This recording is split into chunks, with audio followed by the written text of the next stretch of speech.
Article 25 of the UN Charter. In the last century, George Orwell, in his story Animal Farm, already presaged the essence of this rule-based order. I quote, "All animals are equal, but some are more equal than others," end of quote. If you fulfill and obey the will of the hegemon, you're permitted to do anything you wish, but if you dare defend your national interests, you will be declared a pariah and sanctioned. Washington's hegemonic policy has not changed for decades. Every Euro-Atlantic security arrangement, without exception, has been based on ensuring U.S. dominance. This has included the subjugation of Europe and the containment of Russia. The main role in this was assigned to NATO, which eventually subjugated the European Union, which was presumably created for Europeans, and shamelessly privatized OSCE institutions in flagrant violation of the Helsinki Final Act. The reckless expansion of NATO, despite repeated warnings from Moscow over many years, also provoked the Ukrainian crisis, starting with the coup d'etat organized by Washington in February 2014 in order to establish full control over Ukraine with a view to preparing an offensive against Russia with the help of the neo-Nazi regime brought to power. When Poroshenko and then Zelensky were waging war against their own citizens in the Donbass and were destroying Russian education, Russian culture, Russian media, and the Russian language in general through their legislation, and were banning the Ukrainian Orthodox Church, no one in the West batted an eye, nor did they demand that their wards in Kyiv observe decency and refrain from violating international conventions on the right of national minorities or the very constitution of Ukraine itself, which also contains these demands.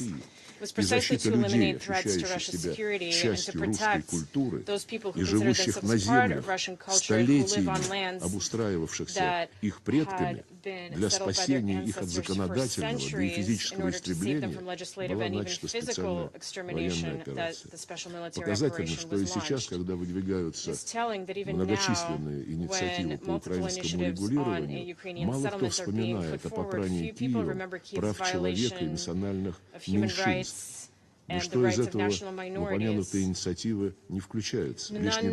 these initiatives include these aspects. Only recently did EU documents on the beginning of negotiations regarding Ukraine's accession formulate a demand to this end, mainly due to Hungary's principal position. However, Brussels' actual capacity and desire to influence the Kyiv regime is questionable. We call on all those who are genuinely interested in overcoming the crisis in Ukraine to ensure that their proposals take into account the key issue of the right of national minorities, all minorities without exception. Silence on this issue devalues peace initiatives, and the racist policy of Mr. Zelensky receives de facto approval. It is typical that 10 years ago in 2014, Zelensky said, if the people in the east of Ukraine and Crimea want to speak Russian, let them be, leave them alone, let them speak Russian legally. Language will never divide our homelands. End of quote. Since then, the U.S. has successfully re-educated him, and as early as 2021, Zelensky, in one of his interviews, demanded that those who feel a sense of affinity with Russian culture get out and go to Russia for the future of their own children and grandchildren. I appeal to the masters of the Ukrainian regime, make sure that it complies with Article 1.3 of the UN Charter, which guarantees the fundamental rights and freedoms of all people without distinction of race, sex, language, or religion. Dear colleagues, the North Atlantic Treaty Organization is not content with the war that it has unleashed against Russia through the hands of the unlawful authorities in Kyiv, nor is it content with the entire OSCE space. Having dismantled the fundamental agreements in the area of arms control, the U.S. continues to ramp up confrontation. Recently, at the summit in Washington, the leaders of NATO countries reiterated their claim to a leading role not only in the Euro-Atlantic region but in the Asia-Pacific region as well. The proclaimed intention is that NATO is continuing to be guided by the goal of protecting the territory of its member states, but in order to do this, they allegedly need to spread the alliance's dominance on the entire Eurasian continent and adjacent water. The military infrastructure of NATO is advancing into the Pacific region with the obvious goal of undermining the ASEAN-centric architecture, which for many decades was built on the basis of the principles of equality, recognition of mutual interests, and consensus. To replace the inclusive mechanisms around ASEAN, the U.S. and its allies are building closed confrontational blocs such as AUKUS and other quartets and trios. Recently, the deputy head of Pentagon, Mr. Hicks, stated that the U.S. and their allies must prepare for protracted wars, and not only in Europe. That is the end of the quote. In order to contain Russia, China, and other countries whose independent policies are seen as a challenge to its hegemony, the West is aggressively dismantling the global system that was originally built based on its models. Washington has done everything to blow up, including literally by organizing terrorist attacks on the Nord Stream gas pipelines, the foundations of mutually beneficial energy cooperation between Russia, Germany, and Europe as a whole. At the time, Berlin remained silent, but today we see another embarrassing period for Germany, whose leadership has unquestioningly complied with the U.S. in order to place U.S. medium-range missiles on its territory. Olaf Scholz said very ingeniously that the U.S. has decided to place high-precision offensive weapons systems in Germany, and this is a good decision. And amidst all this, Mr. Kirby spoke, the expert on media spoke on behalf of the U.S. president to say, we're not seeking to unleash a third world war. This would have horrific consequences for the European continent. A Freudian slip, as they say. Washington is convinced that if a new global war were to take place, it would be their European allies and not the U.S. who would suffer. If that's the analysis on which Biden's administration strategy is based, this is a very dangerous illusion, and Europeans must become aware of the suicidal role that has been assigned to us. Americans are holding the entire West at gunpoint and expanding their trade and economic war with those they see as undesirable, having unleashed an unprecedented campaign of unilateral coercive measures that are hitting Europe first and are leading to a fragmentation of the world economy. The countries of the global South, Asia, Africa, and Latin America are suffering from the neocolonial practice of the West, illegal sanctions, multiple protection measures, restrictions on access to leading technologies are counter to true multilateralism and create serious obstacles to achieving the 2030 agenda. Where are all those attributes of the free market where the United States and its allies taught everyone to follow? Market economy, fair competition, viability of practice, private property, presumption of innocence, free movement of people, goods, and capital, all that has been jettisoned. Geopolitics has buried once sacred laws of the market for the West. Recently, we heard public demands from the officials of the United States, the European Union, aimed at China to reduce excess production in high-tech sectors because the West has started losing its long advantages in that area. Today, instead of market principles, we have the same rules. Colleagues, the actions of the United States and their allies are impeding international cooperation and the building of a more just world. They're taking entire countries and regions as hostages. They're not allowing peoples to fulfill their sovereign rights enshrined in the UN Charter, and distracting from the necessary joint efforts to regulate conflicts in the Middle East, Africa, and other regions, and reducing global inequality, eliminating terrorism, drug trafficking, and famine, and other problems. Of course, I believe that with good faith it's possible to resolve these matters. In order to stop development development following a negative scenario, we want to discuss steps in order to restore trust and stabilize the international situation. First of all, we need to deal with the root causes of the crisis that have unfolded in Europe. Conditions for establishing a stable peace in Ukraine have been set out by President Putin. I won't repeat them. A political, diplomatic solution must be accompanied by concrete steps to eliminate threats to the Russian Federation coming from the Western Euro-Atlantic direction. By agreeing to mutual guarantees and agreements, it will be necessary to take into account new strategic realities on the Eurasian continent, where continental architecture is being formed that is truly equal and indivisible. Europe risks falling behind from this objective historical process. We are ready to seek a balance of interests. Secondly, restoring regional and global balance of forces must be accompanied by active efforts to eliminate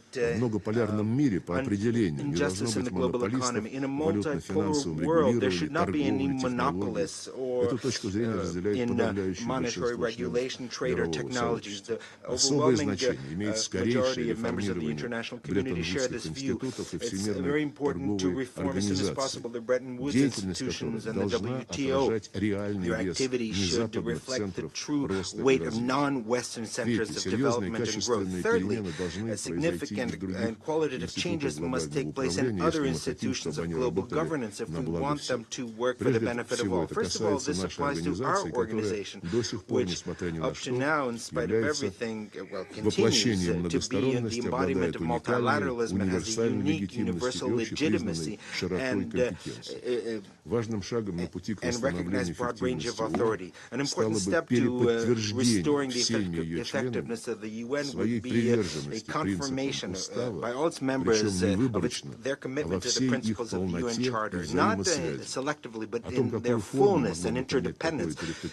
About which form this kind of reconfirmation could take place, we could think together. An important work is being done by the group of friends in defense of the UN Charter established at the initiative of Venezuela. We invite all countries that still believe in the rule of international law to join this work. A key aspect of reforms of the UN must be changing the makeup of the Security Council, although this by itself will not lead to productive work unless there is a basic agreement on the methods of work among its permanent members. This thought, nevertheless, does not invalidate the need to eliminate geographic and geopolitical imbalances from the Security Council, where there's clear over-representation of the countries of the collective West today.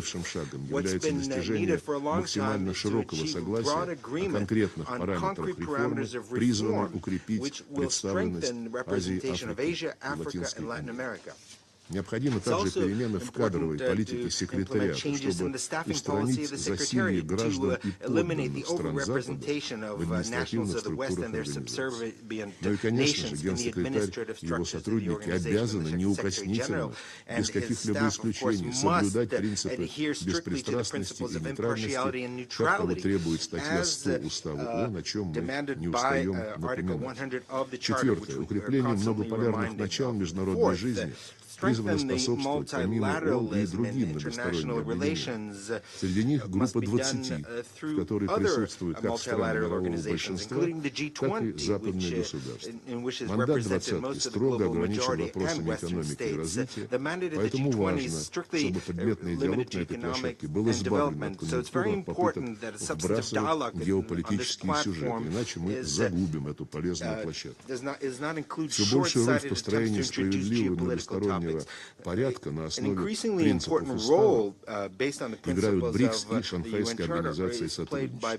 В них объединены страны, представляющие различные регионы цивилизации, сотрудничающие на основе равенства, взаимного уважения, консенсуса и обоюдно приемлемых компромиссов. Это я назвал бы золотым стандартом многостороннего взаимодействия с участием великих держав. Практическое значение для утверждения многополярности имеют такие региональные объединения, как multilateralism are such regional entities as the CIS, Collective Security Treaty Organization, Euro-Asian Economic Community, ASEAN, the League of Arab States, African Union, and so on. We see as an important task to develop multiple and diverse contacts between them, including with the support of the UN. The Russian presidency of the Council will devote a topic on its agenda to the Eurasian Regional Organizations. Colleagues, speaking at the Parliamentary Forum of the BRICS on the 9th of July in St. Petersburg, Vladimir Putin said that the formation of a world order that reflects a real balance of forces is a complex and in many ways a painful process. Discussions on this topic, we believe, must be developed without devolving into pointless polemics. They should be based on a sound analysis of all the range of factors. First and foremost, it's important to restore professional diplomacy, culture of dialogue, the ability to hear and to listen, maintain channels of crisis communication. Depending on whether politicians and diplomats can formulate something like a vision of the future, millions of lives will depend on them. Whether our world will be multilateral and just it depends on member states. The foundation is the Charter of the United Nations. If everyone follows its letter and spirit, then the United Nations is capable of overcoming current divergences and to reach a common denominator on most issues. The end of history did not take place. Let's work together in the interest of the beginning of history of true multilateralism that reflects all the richness of cultural and civilizational diversity of the peoples of the world. I invite everyone to a frank discussion. Of course, it has to be an honest one. Thank you very much. I resume my function as the President of the Council. И предоставляю слово члену Федерального совета и начальнику Федерального департамента иностранных дел Швейцарии, его превосходительству господину Игнацио Кассис.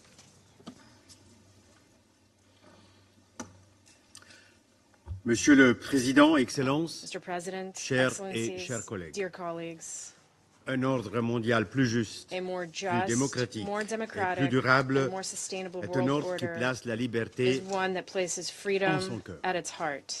Or, l'histoire nous montre qu'il n'existe aucune liberté absolue. Si la liberté est essentielle pour vivre en société, elle n'est assurée que lorsque celle-ci est protégée par des règles de principe, des règles de droit. Le droit à la liberté ne peut exister qu'avec le devoir et la responsabilité.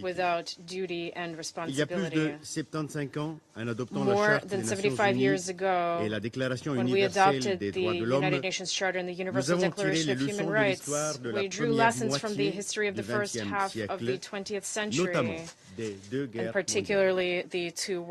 Ces normes universelles ont permis de bâtir un monde dans lequel la force made it possible to build a world in which the force of law would eventually prevail over the law of force.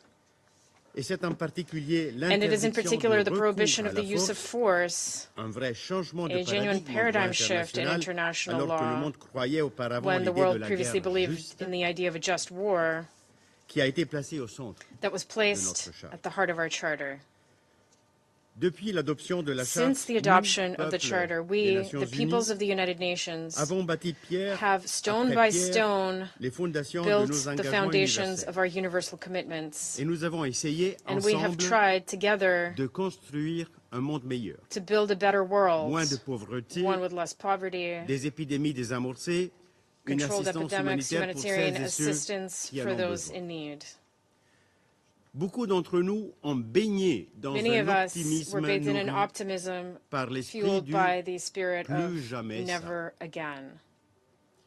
À la chute du mur de Berlin, nous avons cru que les idéaux basés sur les principes de la Charte allaient définitivement s'imposer. Or, force est de constater que nous n'avons pas réussi à maintenir le cap. Notre optimisme s'est heurté au mur impitoyable du réalisme. Et pourtant, And Nous yet, savions que l'histoire we n'est pas know linéaire that history is not linear, et que l'être humain a cette fâcheuse and tendance that human à beings répéter les mêmes have an erreurs. unfortunate tendency to repeat the same Le mistakes. protectionnisme, le Protectionism, nationalisme, nationalism, symptômes de ce malaise global symptoms of this illustrent global un malaise gigantesque manque de confiance illustrate a gigantic entre les lack humains. of trust between humans. Les guerres, la pauvreté, Wars, la poverty, désinformation et des misinformation, visions géopolitiques and geopolitical difficilement visions that are conciliables difficult to gagnent du reconcile terrain dans le monde are entier. gaining ground all over the world. Ainsi, l'Ukraine est Ukraine, dévastée for par une example, agression has been militaire devastated by military depuis plus de aggression 2 for ans, over 2 en years violation flagrante de in la Charte. flagrant violation of the Charter. Depuis plus d'un an, le Soudan For more than a year, est à nouveau en Sudan proie has à une once guerre again been in the civile. grip of a civil war. Et, mesdames et messieurs, And, ladies and gentlemen, 75 ans 75 d'engagement years of multilatéral multilateral n'ont engagement pas encore apporté have la yet paix to bring au peace Proche-Orient. to the Middle East. Oui, le multilatéralisme est Multilateralism mal en point. is ailing. Si les Nations Unies nous semblent aujourd'hui trop faibles, If the United Nations c'est seems parce qu'elles too weak reflètent to la us trop today, it is faible because it volonté de tous les États reflects membres, the d'obéir, too little de willingness on the respecter part of all member states to la obey loi, the law du of devoir duty qu'ils se sont volontairement imposés. that they have voluntarily Nous devons retrouver subjected l'élan themselves qui a fait to. le We ciment must regain de the notre momentum communauté. that has held our community together for so long. Monsieur le Président, Mr. en mai President, 2023, in ici May même, j'ai présidé 2023, un débat sur in le this very rôle de la chamber, I chaired a confiance debate on entre the les États. role of trust between La states. confiance est un élément clé pour que le Conseil Trust puisse is accomplir a son key mandat. element if this council is to fulfill its Pour mandate. renforcer la confiance, build nous devons trust, rechercher davantage le dialogue, We need to seek out more surtout en dialogue, cas de division. especially when there are divisions. Rechercher et créer le dialogue Seeking out exige and parfois creating dialogue sometimes requires creativity parfois de la prise de risque. and risk-taking. En organisant il y a un mois une conférence When we internationale organized sur an la paix en international Ukraine, conference on peace in notre Ukraine a objectif month était ago, our aim précisément was precisely d'établir la to build confiance à trust travers le through dialogue. dialogue.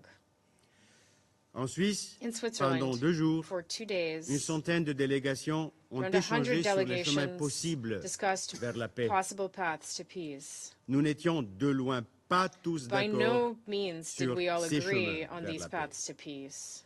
mais nous nous sommes efforcés d'établir une base But we de tried confiance to pour progresser. establish a basis of trust on which to move Et nous forward. offrons des lieux de dialogue pour d'autres And we are discussions, providing comme a forum actuellement pour le for Soudan sous l'égide de l'ONU other à discussions, Genève, such as ou the one auparavant currently dans le taking place contexte on du Sudan under Yémen. the auspices of the UN Geneva, or the one that took place La Suisse, earlier in the pays context of dépositaire des Yemen. conventions de As the Genève, depositary of the est prête Geneva à Convention, prendre Switzerland ses is ready to shoulder its pour responsibilities un ordre mondial basé sur le droit humanitaire. to achieve a world order based on humanitarian Alors que law.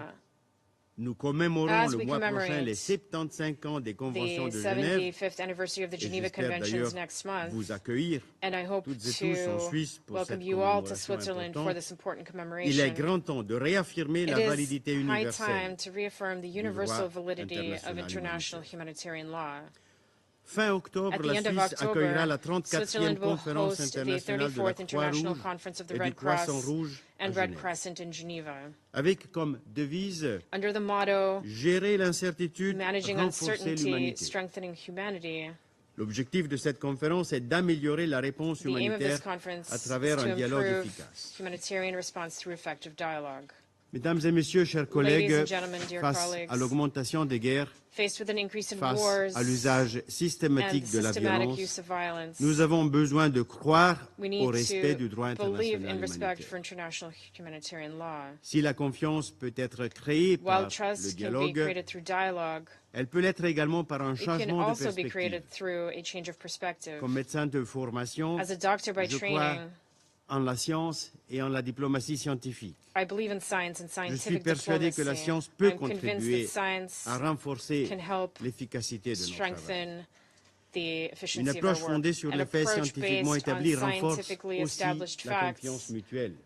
also strengthens mutual trust. Elle offre la It possibilité makes it d'anticiper les possible risques et les to opportunités pour la anticipate paix. risks and opportunities for peace. Lors de notre présidence au Conseil During our en presidency octobre of the de cette Council année, in October nous of allons this proposer year, une réunion we sur le will be potentiel proposing de la a meeting diplomatie on scientifique. the potential of science diplomacy. Chers et chers collègues, Dear colleagues, à nous It is up to us, the members of this Council, to live up to the responsibility that we have been entrusted, whether by the General Assembly or by the history of our common humanity.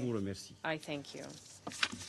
I thank His Excellency, Mr. Cassis, and I give the floor to the Director of the Department of Multilateral and Global Affairs, Ministry of Foreign Affairs and International Cooperation, and Ambassador to the Caribbean Community of Guyana, His Excellency, Mr. George Talbot. Mr. President, Excellencies, I thank the Russian Federation for convening today's open debate and welcome the opportunity for collective introspection and frank assessment of multilateral cooperation in the interest of a more just, democratic, and sustainable world order.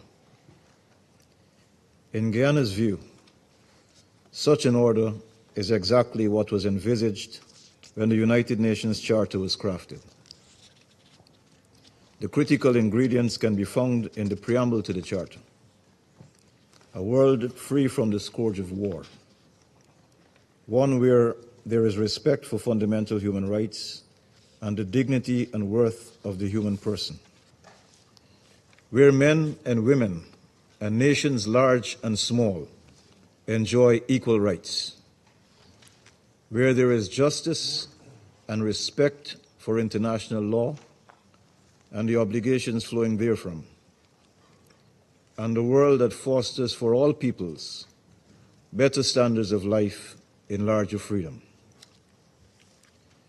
The United Nations Charter, embodying as it does the fundamental principles of the multilateral ethos, has served as a framework and guide for the achievement of these objectives. It enjoins a sense of common purpose, a spirit of solidarity, and of inclusion. No country or people is to be left behind. As sovereign equals, every state deserves a seat at the table of global discourse. Each voice needs to be heard and respected, and each contribution valued. In the words of Guyana's most celebrated poet, Martin Carter, I quote, "All are involved, all are consumed," unquote. Small developing countries such as my own attach the highest value to an effective, democratic, responsive, and inclusive multilateral system, and to the primacy of the rule of international law. Our security, our very survival depends on this. In working to adapt the global architecture to the demands of the 21st century, the enduring relevance and validity of the purposes and principles of the UN Charter cannot be overstated. However, too often are they honored in the breach. It is incumbent on the Security Council, charged with the primary responsibility for maintaining international peace and security, and by extension its member states, to be exemplary in their adherence to the Charter and to eschew any conduct that is inimical to the Council's mandate. But no state is exempt in this regard. States must therefore hold themselves and each other to the highest standards of performance and accountability in observance of the Charter and international law. Mr. President, as we have seen in the cases of Ukraine and Gaza, breaches of the peace can have consequences well beyond the immediate theater of operations. The Security Council must take active cognizance of these realities and, in concert with the broader international community and regional organizations, be more proactive in addressing the drivers of conflict. Greater attention to prevention and to the pacific settlement of disputes, as provided in Chapter 6 of the Charter, is imperative. Parties to disputes must be persuaded to seek solutions utilizing the means outlined in Article 33 of the Charter, including negotiation, mediation, arbitration, and judicial settlement. Too often is there recourse to the threat or use of force. The result is an increasing number of armed conflicts in our world today that continue to destroy lives and threaten the future of states. This is compounded by a lack of respect for international humanitarian law. In reaffirming the principle of non-interference in internal affairs, we cannot turn a blind eye to egregious violations. Members of the Security Council should not be among those undermining the judicial institutions of the United Nations, so crucial to ensuring respect for the rule of law and promoting accountability. Mr. President, the thrust towards a more just, democratic, and sustainable world order will of necessity entail institutional reform, not least of the Security Council, arguably the least representative of global institutions. The Council must be made more representative, democratic, and accountable. For Guyana, no reform would be complete without enhanced participation of small states, who, for the most part, are a force for peace and principle. Moreover, the multidimensional and interlocking threats and challenges of today require greater cooperation, complementarity, and coherence of effort across UN organs, international machinery, and member states. We must broaden our frame of reference and expand our toolkit to deal with the new threats that have evolved, such as those posed by climate change, cyber attacks, AI, disease, etc. Likewise, in the use of available resources to better address interlinked pursuits, such as between prevention and peace building and development and poverty eradication. Just a fraction of the vast resources dedicated to implements of war and destruction would more than suffice for the fight against poverty or hunger or disease or the combat of climate change, indeed for the promotion of sustainable peace in our world. Finally, on the question of trust among member states, within the Security Council, or wherever, this question is not new, nor is the answer. Trust is ultimately based on performance, the honoring of commitments, the assumption of responsibilities, the discharge of obligations. It is fostered by promoting real understanding and dialogue. Across the multitude of commitments, undertakings, and obligations, whether in the UN Charter, the 2030 Agenda, the Paris Agreement, or in the many other instruments, resolutions, and declarations adopted by these United Nations or beyond, a credibility gap exists that must be closed. I end, Mr. President, as the Charter begins. We the peoples. Their trust, their hopes, their aspirations, their expectations are ultimately what matters most. It must be acknowledged that the adversarial nature of contemporary politics makes it impossible to fulfill our global commitments and meet the expectations of our people.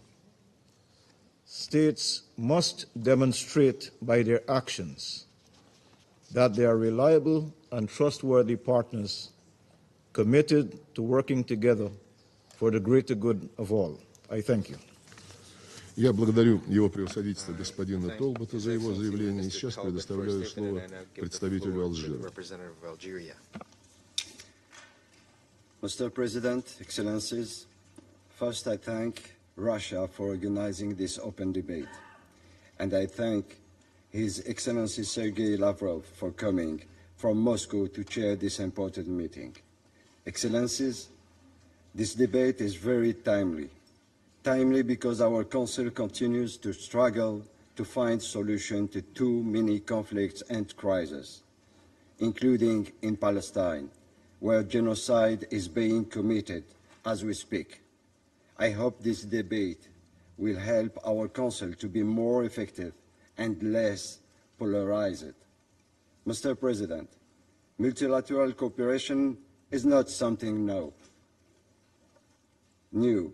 There were instances of multilateralism through military alliance, treaties, and trade routes in the Mediterranean region and elsewhere during ancient times.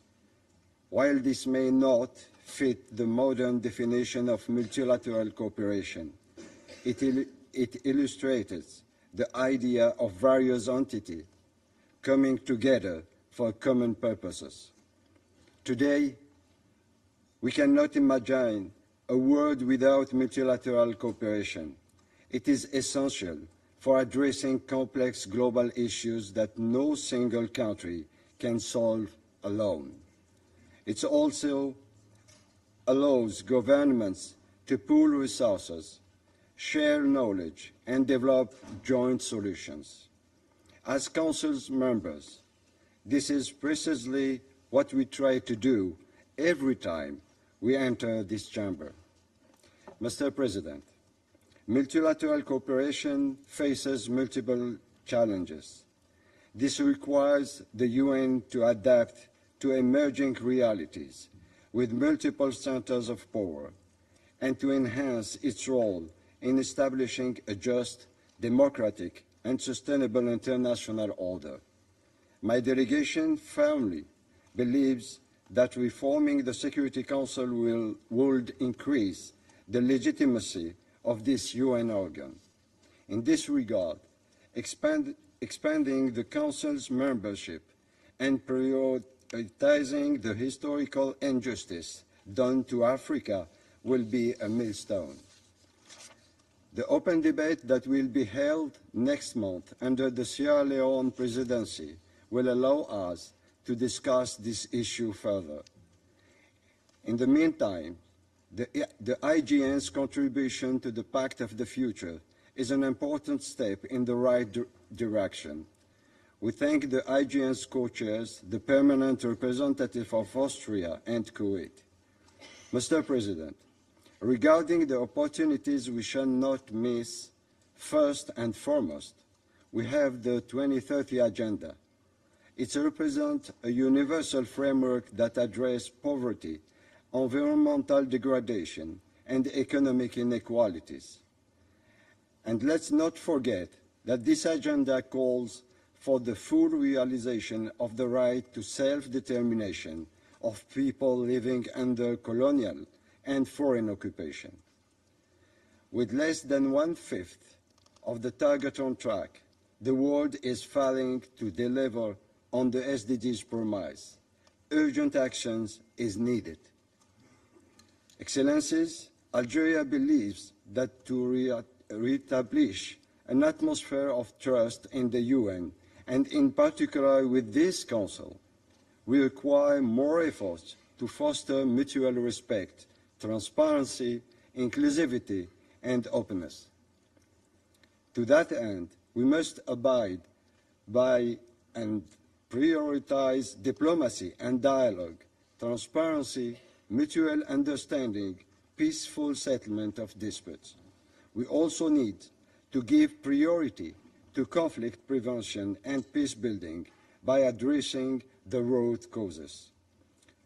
Last but not the least, we need to uphold international law and the UN Charter as guiding principles.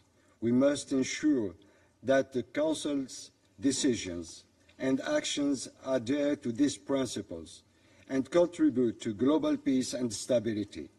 Our compass shall be avoiding the selective application of international law. Dear colleagues, as the Summit of the Future approaches, let's work to make this event a real Summit of the Future, not a Summit of the past. I thank you. Я благодарю представителя Алжира за его заявление и предоставляю слово представителю Соединенного Королевства. Thank you, President. The world of 2024 looks very different to the world of 1945. But the challenges we face are no less stark. More countries globally are engaged in conflicts than at any time since the Second World War. We're facing a climate crisis, and scientific and technological breakthroughs are raising new questions which we need to answer. A UN fit for the 21st century is vital to meet these challenges. I'd like to make 3 points. First, we need reinvigorated systems that are more inclusive and more responsive to deliver on these important priorities, including the Sustainable Development Goals and international financial architecture reform. That is why the UK is committed to making a success of the Summit of the Future in September and realising its potential to set a new, ambitious course for the UN. We also recognise that members sitting around this table need to be more representative of the world today, and that is why we have long supported Security Council reform. Second, we need to ensure that this Council delivers on its mandate to uphold international peace and security. We regret that recent Council resolutions 2735 and 2736, calling for a ceasefire deal in Gaza and de-escalation in and around El Fasher in Sudan, have yet to be fully implemented. We call on all parties to do their utmost to see these resolutions implemented to prevent further human suffering. We as Council members also have a responsibility to uphold our own commitments. It is therefore vital that the Russian government stops sourcing weapons from DPRK in violation of UN Security Council resolutions and stops its attempts to disrupt UN work in Africa, including by stopping Russian proxies' targeted actions against MINUSCA. Third, we must defend the UN Charter.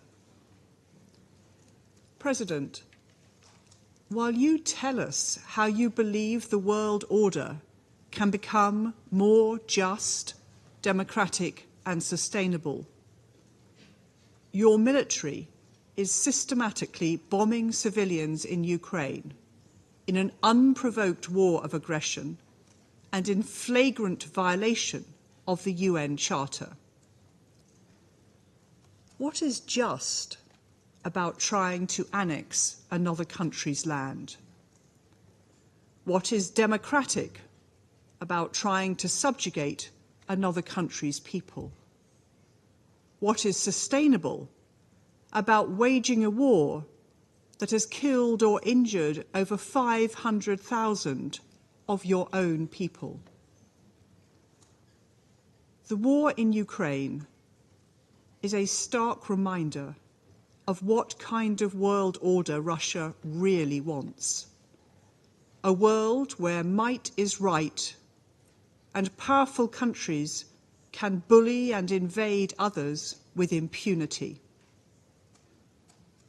The UK will not accept such a world. We will continue to stand staunchly behind Ukraine.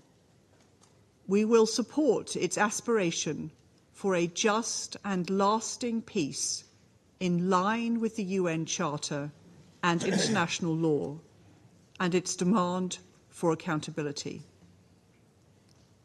We will continue to be a tireless advocate for effective multilateralism and for the principles at the heart of the UN Charter. I thank you. Благодарю представителя Соединенного Королевства и предоставляю слово представителю Сьерра-Леоне. Thank you, Mr. President. I thank you for convening this timely debate on multilateral cooperation in the interest of a more just, democratic, and sustainable world order. Sierra Leone welcomes the debate not only in view of the forthcoming 80th anniversary of the United Nations, the most essential multilateral institution of our time, but also because it offers the opportunity to rethink and reshape our cooperation framework on the basis of equity, democracy, and sustainability. Today more than ever, our collective efforts are essential in navigating the complexities of our interconnected world. The challenges we face, ranging from climate change to global health crisis, from conflict to economic inequalities, are beyond the capacity of any single nation to resolve. They demand a robust, coordinated, and inclusive multilateral approach. Currently, the 193 member states of the United Nations, from diverse regions and cultures, evoke a strong statement of recognition by member states of the importance of the multilateral system founded on international law to safeguard the sovereignty and independence of states and to advance and defend common and critical interests.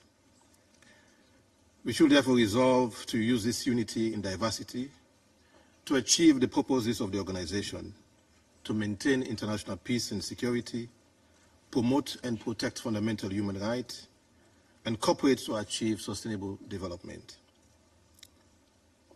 Presently, we are, however, challenged to generate innovative ideas and credible mechanisms that will bring all conflict to a peaceful end, maintain peace and security, promote social progress, human rights and fundamental freedoms, and secure better standards of life for humanity. We have limited options or any other alternative other than to strengthen multilateralism based on the UN Charter and international law to address these challenges. This Council should, in this regard, reflect on reform measures that will reinforce our collective obligation to uphold the purposes and principles upon which our organization was founded as enshrined in the UN Charter. We cannot champion a just, democratic, and sustainable world when Africa, a continent on which more than half of the discussions of the Security Council are based, remains excluded in the permanent category and underrepresented in the non-permanent category in the organ with primary responsibility and binding decision powers on matters of international peace and security. The historical injustice against Africa must be addressed, and we look forward to the debate on this important issue during Sierra Leone's presidency of the Security Council in August. There is a binding commitment to build a global society that is more just, inclusive, and equal than the one we live in today. Accordingly, we must be committed to supporting and facilitating multilateral cooperation in the interests of a just, democratic, and sustainable world, with the United Nations at the center. Therefore, respecting the prohibition on the use of force, preserving and strengthening the values of peaceful settlement of dispute, upholding the dignity of humanity and meaningful sustainable economic development through international cooperation as enshrined in the UN Charter, the Universal Declaration of Human Rights, and reaffirmed in the 2030 Agenda for Sustainable Development, are essential to promote and support the three pillars of the United Nations. Mr. President, on the basis of the foregoing, let me highlight 4 key points. First and importantly, a just world requires an unwavering commitment to the rule of law. respect for and upholding international law and the rule of law at the international level is a sine qua non, as it is self-evident that for multilateralism to be sustained and strengthened, it is imperative that states abide by the obligations under the UN Charter and international law, eschewing selective application of the law. To strengthen multilateralism through international law and the rule of law, states are also urged to use or continue to use international courts, in particular the International Court of Justice, as a potential tool to address shared interests of international concern. This could be seen as the application of international law to multilateralism, thereby ensuring justice and accountability in solving legal disputes. The judicial settlement of dispute in a way giving expression to Article 2, Paragraph 3, and Article 33 of the UN Charter, and reinforcing the rule of international law. Secondly, a democratic world order should be centered around the principles of transparency, accountability, and inclusive participation. Democracy is not merely a system of governance, but a foundation upon which the principle of sovereign equality of states rests. Support for democratic practices and transparent processes at the international level allows for inclusive participation and ownership, and thereby putting an end to the paradigm of inequality, inequities, as well as safeguarding against the erosion of democratic tenet of sovereign equality. It is imperative for pluralism to be reinforced, allowing for the voices of all actors in international relations to be heard. Thirdly, we acknowledge that sustainability is the bedrock of a world order that promises longevity and prosperity for future generations. The 2030 Agenda for Sustainable Development and the Paris Agreement on Climate Change provide us the blueprint.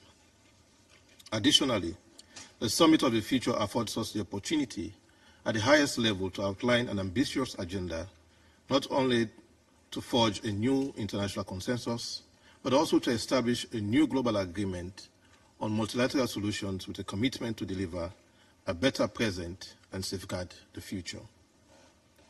We must thus accelerate our efforts to combat climate change, promote sustainable development, and protect our planet's biodiversity. This includes fostering innovation in green technologies, enhancing global cooperation on environmental issues, meaningful capacity development and transfer of technology, and ensuring that economic growth does not come at the expense of our planet's health.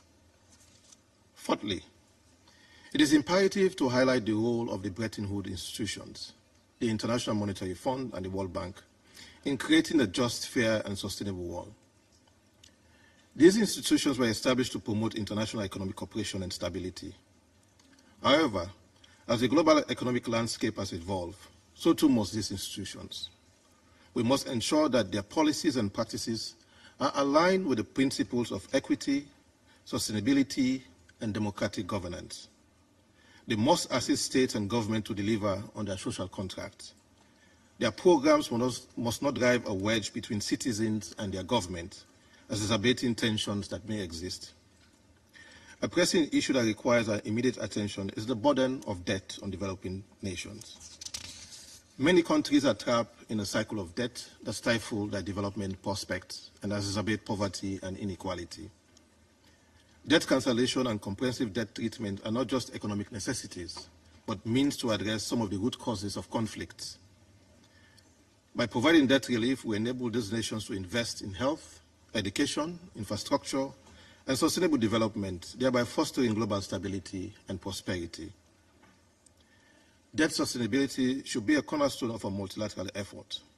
We must work towards a fair and transparent international sovereign lending and debt architecture that prevents future debt crises and ensure that borrowing is managed responsibly.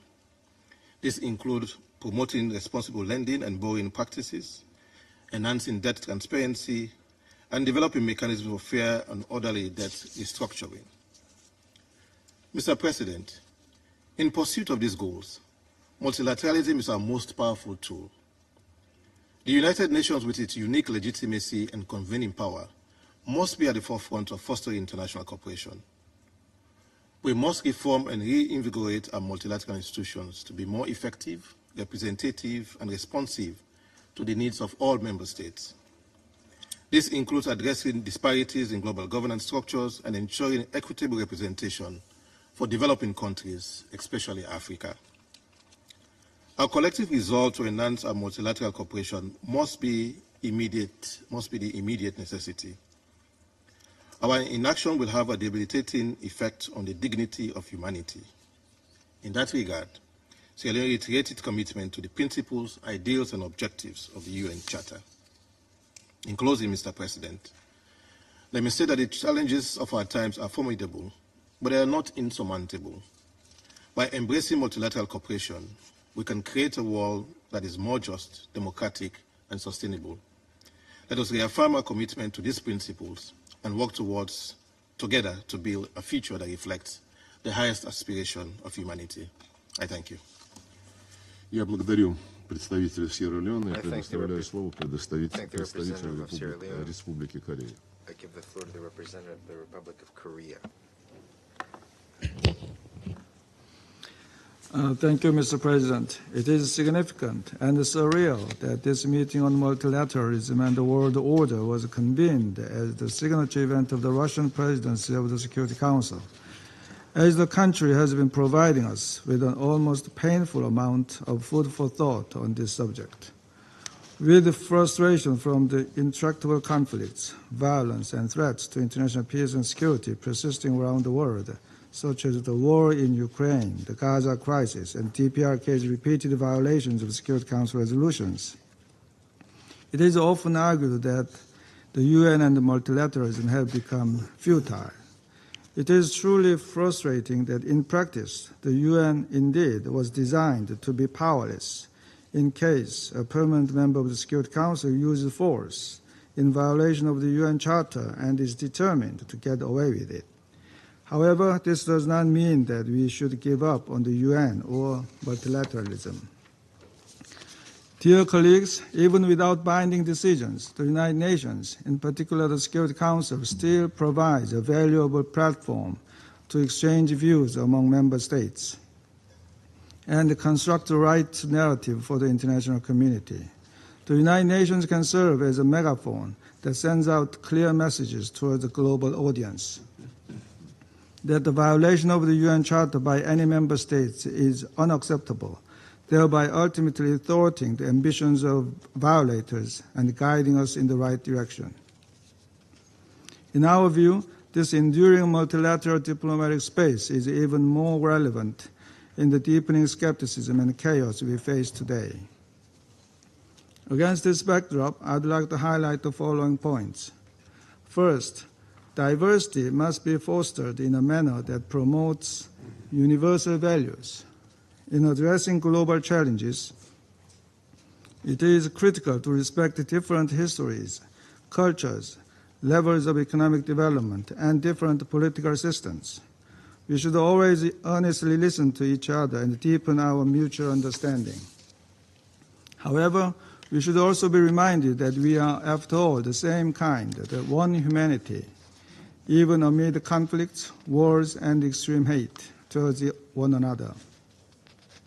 The essence of the humanity we share transcends all other differences in culture, politics, and history. Likewise, fundamental and universal values are non-negotiable and must be upheld under any circumstances. For instance, the reported public execution of dozens of teenage students in North Korea last week for watching South Korean dramas, and the sentencing of hard labor to North Koreans for preparing their meal with bottled rice the South Korean NGOs sent over for humanitarian purposes, are simply intolerable. Such brutal acts by the regime cannot and must not be explained or understood in terms of any diversity or differences in governance. It makes no sense to preach diversity while undermining our shared universal values. Second, we should preserve and effectively utilize the multilateral tools that the UN has developed for decades and are now at our disposal. Among many, UN peace operations remain a central component in the continuum of UN responses to maintain peace and security. We strongly call for full support for these missions, both in terms of mandates and resources, to better protect civilians, prevent conflicts, establish the rule of law, and promote human rights. As mentioned in the Secretary General's new agenda for peace, the UN Security Council sanctions regimes also remain an important UN Charter instrument to address threats to international peace and security. Sanctions should be more targeted and effective, minimizing unintended humanitarian impacts. At the same time, we need to ensure that sanctions measures are effective enough to achieve their intended goal, bearing in mind that every sanctions regime has its own history and background. Undermining sanctions regimes without good reasons or for self-serving purposes, including the monitoring mechanism, can only further complicate and destabilize situations. In this connection, Russia's single-handed dissolution of the panel of experts on DPRK sanctions in April demonstrated how grave violations of Security Council resolutions by a permanent member, such as the trading of arms with North Korea, can result in the destruction of an indispensable Security Council institution. One lie leads to another, and one crime leads to another. Colleagues, this brings us to my next point, that accountability for decisions and agreements must be ensured. The concept note for today's meeting asks us whether the international order should be founded on a polycentric or a unipolar paradigm. But in our view, this question is about how we analyze an existing phenomenon, not a matter of choice. Whether we are living in a multipolar world or not, what matters is that we realize sustaining peace from it. We have seen the consequences of the multipolar order, or rather disorder, of the 1920s and 30s. It is our common goal not to let such history repeat itself. One way to achieve this goal is to ensure that the United Nations outperform the League of Nations and stick to the rules and principles that we have agreed upon as much as possible, including the UN Charter and the Security Council resolutions. This is what we can choose. These rules should be applied to everyone in a fair and consistent manner. It must also be made clear that consequences will follow for violators, rather than allowing impunity. Only then can the rule of law be established. In particular, it is paramount that the prime principles of the UN Charter, such as the non-use of force, respect for other nations' sovereignty and territorial integrity, and the promotion of human rights, are upheld in every corner of the world without leaving any vacuum. There are no so-called legitimate concerns that justify violation of these basic principles. Colleagues, as we look ahead to the summit of the future, we do not want our present to be remembered by future generations as a dark era of multilateralism. Instead, let it be known as a key juncture when we overcame the criticism of futility against multilateralism with tenacious joint efforts to promote our shared universal values. I thank you. Благодарю представителя Республики Корея. I thank the representative of the Republic of Korea, and I give the floor to the United States. Thank you, Mr. President. The United States welcomes the opportunity to come together to discuss this serious matter of international peace and security and multilateral cooperation, even if it was convened by a council member that has shown time and time again that it doesn't take this matter seriously. And in fact, as I listened to the Russian representative's statement, I thought I was in the wrong room, because this seemed to be a session whining about the United States and the West, and I hardly heard the word multilateralism mentioned. Colleagues, as you all know, member states are invited to donate artwork to the United Nations, and these official gifts are meant to epitomize the ideals of the United Nations, the values outlined in its charter. You may all ask, why am I mentioning this? Well, beyond this chamber, at the easternmost edge of the United Nations North Lawn, is Russia's gift, presented in 1959. It's a bronze statue of a man beating his sword into a plowshare, transforming a weapon of war into a tool for the common good, prioritizing food security and agricultural prosperity over destruction.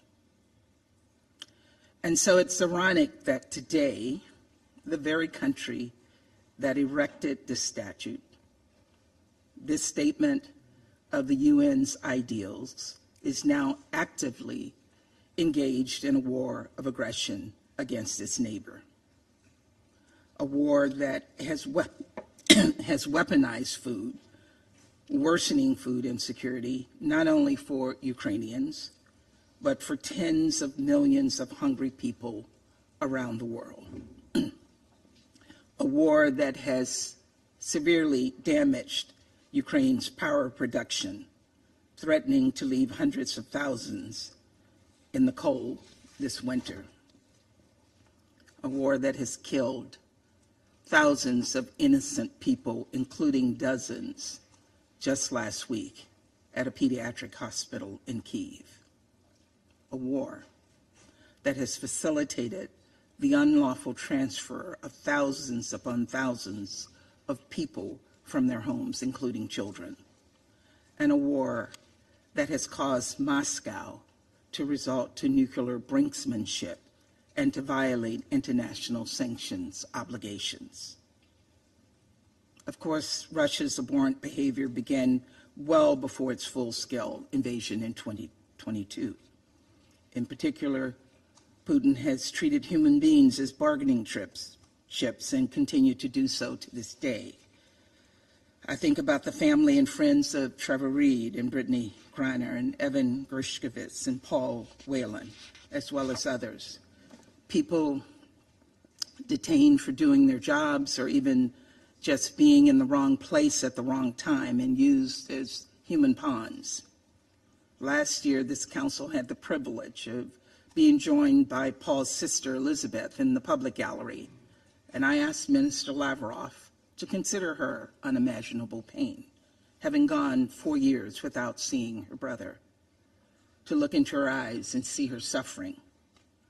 Today, over 2,000 days since he last saw his family, Paul remains locked up in a Russian penal colony. And so, Minister Lavrov, I want to look into your eyes while you look into your phone and say, we will not rest until Paul and Evan come home. And Russia has ceased this barbaric practice of holding human pawns once and for all. And that is a promise. Colleagues, it is clear the hypocrisy displayed on the UN's North Lawn by a nation that has chosen to beat plowshares into swords is only matched by the hypocrisy it has displayed in this very council today and every day. Today, we gather under the guise of embracing and improving multilateralism, of recommitting to international law, and yet as we speak, Russia continues to erode confidence in our institutions while willfully and flagrantly violating the core tenets of the United Nations Charter: territorial integrity, respect for human rights, international cooperation. These are our values, the shared principles every single one of us agreed to uphold. And they have provided the basis of the United Nations' greatest triumphs. Our shared principles have helped us forestall nuclear proliferation and prevent mass atrocities. They have helped us forge peace after years of strife and provide desperately needed humanitarian aid to those in need. Now, let me be clear, I'm not starry-eyed. The United Nations isn't perfect. It reflects a deeply imperfect world, one filled with conflict and contradiction. The debates we have in this room exist beyond it too. And yet, this institution endures. Multilateralism endures because we need it to endure. We need an effective United Nations to tackle the kind of borderless challenges that affect us all. More than that, the United Nations endures because people and nations continue to see its promise. And even in the darkest moments of the past few years, those people, those nations have offered glimmers of hope, moments in which multilateralism won out over isolationism, hope over cynicism. And I think about the global response to Russian aggression. In the aftermath of Russia's full-scale invasion, 143 UN member states came together to affirm Ukraine's territorial integrity and sovereignty. Time and time again, the vast majority of this council has spoken out against Russia's illegal, unprovoked, unnecessary war and against all those who enable it. And in multilateral fora across the globe, including at last month's Ukraine Peace Summit in Switzerland, leaders have committed to Ukraine's recovery, reconstruction, reform, and modernization, to good faith negotiations toward a just and lasting peace, consistent with the principles of the UN Charter. In all of these efforts, the United States has been inspired by the extraordinary courage and the resilience of the Ukrainian people. Ordinary citizens willing to risk everything to protect the values they hold dear: democracy and justice, equality and humanity, peace and security. The very values we all have the privilege, in fact, the responsibility to fight for here in this chamber. Colleagues, the United Nations needs reform, not a wrecking ball, and certainly not one accompanied by mealy-mouthed calls for cooperation, but rather meaningful and positive evolution, real action, real change to make this body as effective, efficient, and inclusive as possible. And so, in the face of Russia's divisive rhetoric, attacks on an international architecture we all helped shape, and flagrant violations in Ukraine and all around the world, those of us committed to progress both within this institution and beyond it can do more. In fact, we must do more. For our part, the United States is committed to modernizing and strengthening this institution and the multilateral system more broadly to better reflect the priorities of all member states, including developing countries. Whether it's working with shareholders of multilateral development banks to address economic barriers to achieving the SDGs, or championing efforts to reform the Security Council itself, fostering accountability and transparency, and ensuring this body incorporates geographically diverse perspectives, including permanent representation from the Global South. It's why I conducted a wide-ranging set of conversations on Council reform, a listening tour with member states, reform groups, regional groupings, and other institutional systems, and why we will continue to engage widely to ensure this body is fit for the 21st century. Creating this change and upholding the rules-based international order as defined by the Charter aren't mutually exclusive. On the contrary, they are mutually reinforcing. And so as we work to reform multilateral systems, we will uphold our commitment to the international community, from the UN Charter to other treaties and conventions, international humanitarian law, to World Trade Organization rules. Not, as my Russian counterpart might argue, to keep other nations down, but rather to help them build up, to ensure that everyone plays by the rules and that the rules are fair to everyone, including the developing nations that have, for far too long, been used and abused by Russia. To that end, we will champion fundamental universal human rights at the very core of that international order: freedom of belief and religion, expression, and peaceful assembly, no matter who you are or where you were born, what you own, or how you pray. We will steadfastly pursue a peaceful resolution to conflicts around the world, while working around the clock to promote diplomacy, to expand and accelerate humanitarian efforts, to aid in reconstruction, to not only respond to the crisis of today, but work to prevent them. And we will renew our commitment to achieve the Sustainable Development Goals, to heal the climate, to end poverty and hunger, to fight corruption, to sow equity and justice where it is under assault, to achieve the kind of monumental change only we can as a united global community. Colleagues, this is our charge. This is the moment the United Nations was designed to meet. And so we must rally behind the UN Charter and its fundamental principles of sovereignty, of territorial integrity, of peace and security. We must embrace multilateralism for what it is, not a politically expedient buzzword, but a means of achieving real progress on the issues that affect us all. And finally, we must turn swords into plowshares, conflict into common good, and together create a more peaceful, prosperous world for us all. Thank you.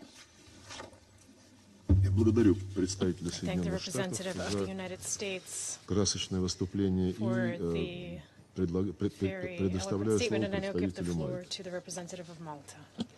Thank you, President. International law and the UN Charter, underpinned by respect for all fundamental human rights, are the bedrock of multilateralism. They form the essential tenets for diplomacy and international relations. We must remain committed to all fundamental principles of international law, emphasizing that these principles should be seen as complementary rather than conflicting. During times of unprecedented global challenges, it is imperative that we uphold them even more vehemently. Conflicts have escalated both in intensity and in volume, with the emergence of various risk factors and threat multipliers. This includes climate change, which exacerbates various challenges such as the frequency and intensity of extreme weather events, the reduction of food supplies, and the subsequent escalation of conflicts. Human rights are increasingly being curtailed and violated, and inequities are rising. This further enhances the importance of multilateral cooperation, which is crucial for effectively addressing such global challenges. Malta remains dedicated to multilateralism based on international law and the UN Charter to address these challenges. We reiterate that in these times, enhanced cooperation between multilateral organizations and at international and regional level, with the UN at the core of its work, is especially important. The system must continue to evolve to answer to today's challenges. It is fundamental that such an evolution safeguards and facilitates the full, equal, meaningful, and safe participation of women in order to promote gender transformative actions and agreements. President, we believe that the Summit of the Future presents a critical opportunity for all states to recommit to multilateralism based on a good faith interpretation of international law and the UN Charter, with the UN at its centre. Peace and security, sustainable development, and adherence to human rights are intrinsically linked. We must therefore accelerate the implementation of the 2030 Agenda, promote and defend the universality and indivisibility of human rights within the UN system, while remaining committed to strengthening transitional justice and accountability for serious violations and abuses of human rights law and violations of international humanitarian law. Malta therefore remains a strong advocate for the integrity, independence and functionality of the UN human rights mechanisms, as well as a steadfast supporter of the International Criminal Court and other international judicial mechanisms. We cannot have peace and security without adherence to the entirety of international law and the UN Charter. In this regard, we must point out the continued blatant disregard shown by the Russian Federation for international law and the UN Charter in their unprovoked and unjustified aggression against Ukraine. This illegal aggression has caused death and injury to hundreds of thousands, including many civilians, grave violations against children, destruction of civilian infrastructure, including schools and hospitals, and caused worldwide food shortages. On this occasion, we again urge the Russian Federation to immediately and unconditionally withdraw its military forces from the entire territory of Ukraine within its internationally recognized borders, and to turn to dialogue and diplomacy as the tools which can bring stability to the region.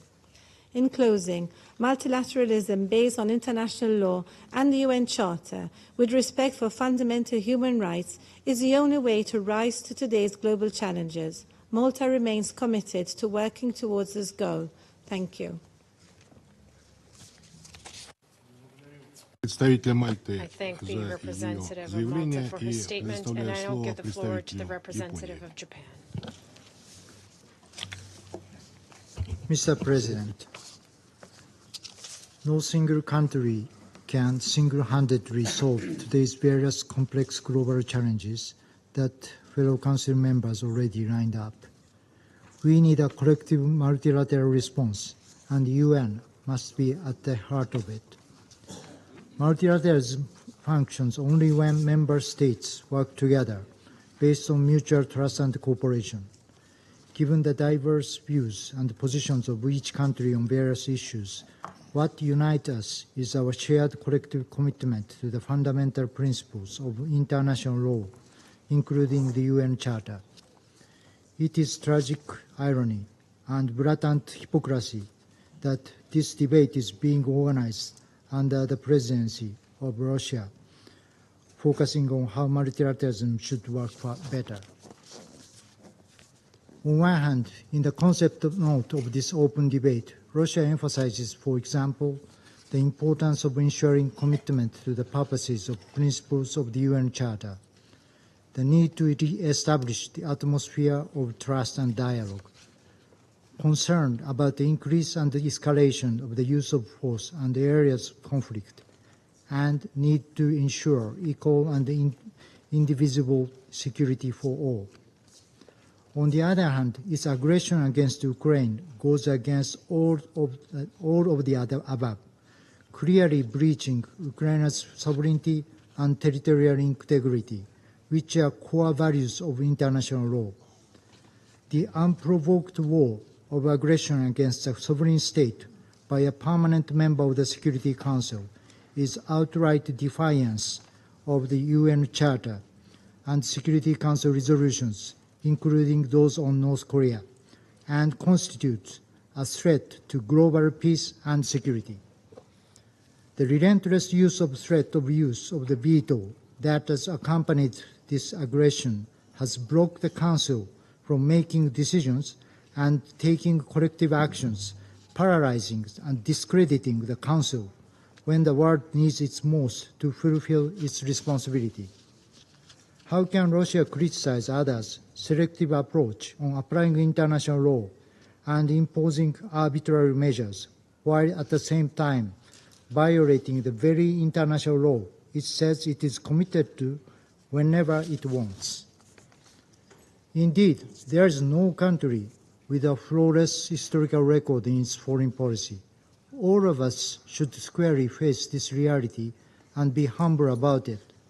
However, whatever blame Russia tries to put on others, it will never legitimize or distract the world's attention from Russia's unlawful conduct on the Ukraine situation.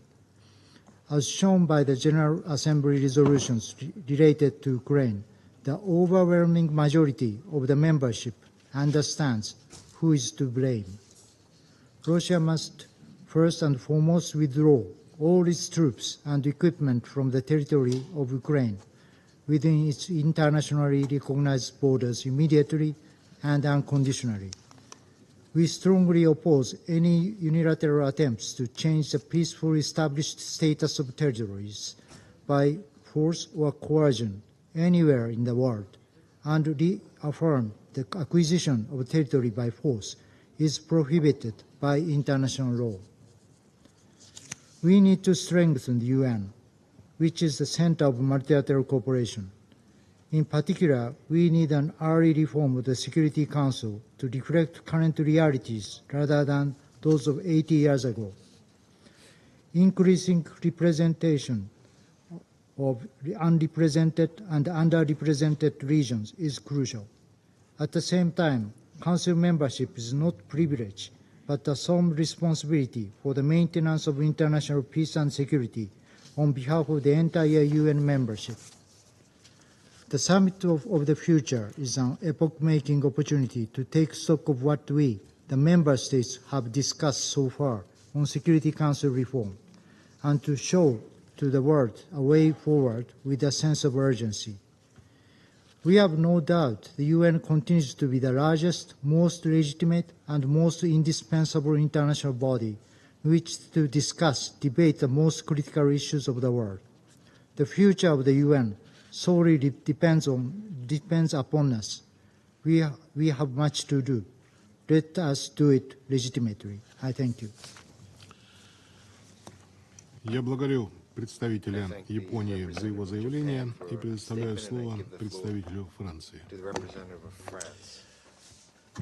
Monsieur le Président, après la Seconde Guerre mondiale, la Charte des Nations Unies a créé un ordre international au service de la paix, fondé sur l'égalité souveraine des États, le respect du droit international, le non-recours à la force et le règlement pacifique des différends. Elle a confié à ce Conseil la responsabilité du maintien de la paix et de la sécurité internationale. Au service de cette ambition, nous ne connaissons qu'une méthode, le multilatéralisme, c'est-à-dire l'élaboration de règles universelles auxquelles nous choisissons tous d'adhérer afin de permettre l'émergence d'un ordre mondial plus juste, plus démocratique et plus durable. La Russie ne peut appeler de ses voeux un tel ordre mondial tout en bafouant les principes fondamentaux du multilatéralisme. Pareil à un pompier pyromane, elle appelle un ordre mondial plus juste, mais elle multiplie les violations de la charte et elle met en péril notre système de sécurité collective. Alors que la charte bannit le recours à la force, sauf en cas de légitime défense ou autorisation de ce Conseil, il y a eu recours illégalement contre la Géorgie en 2008, contre la Crimée et le Donbass en 2014, et elle conduit une guerre d'agression à grande échelle contre l'Ukraine depuis plus de 2 ans. Elle continue ainsi de violer la souveraineté et l'intégrité territoriale de l'Ukraine, des règles fixées par la Charte et auxquelles je crois nous sommes tous attachés, y compris au-delà de ce Conseil.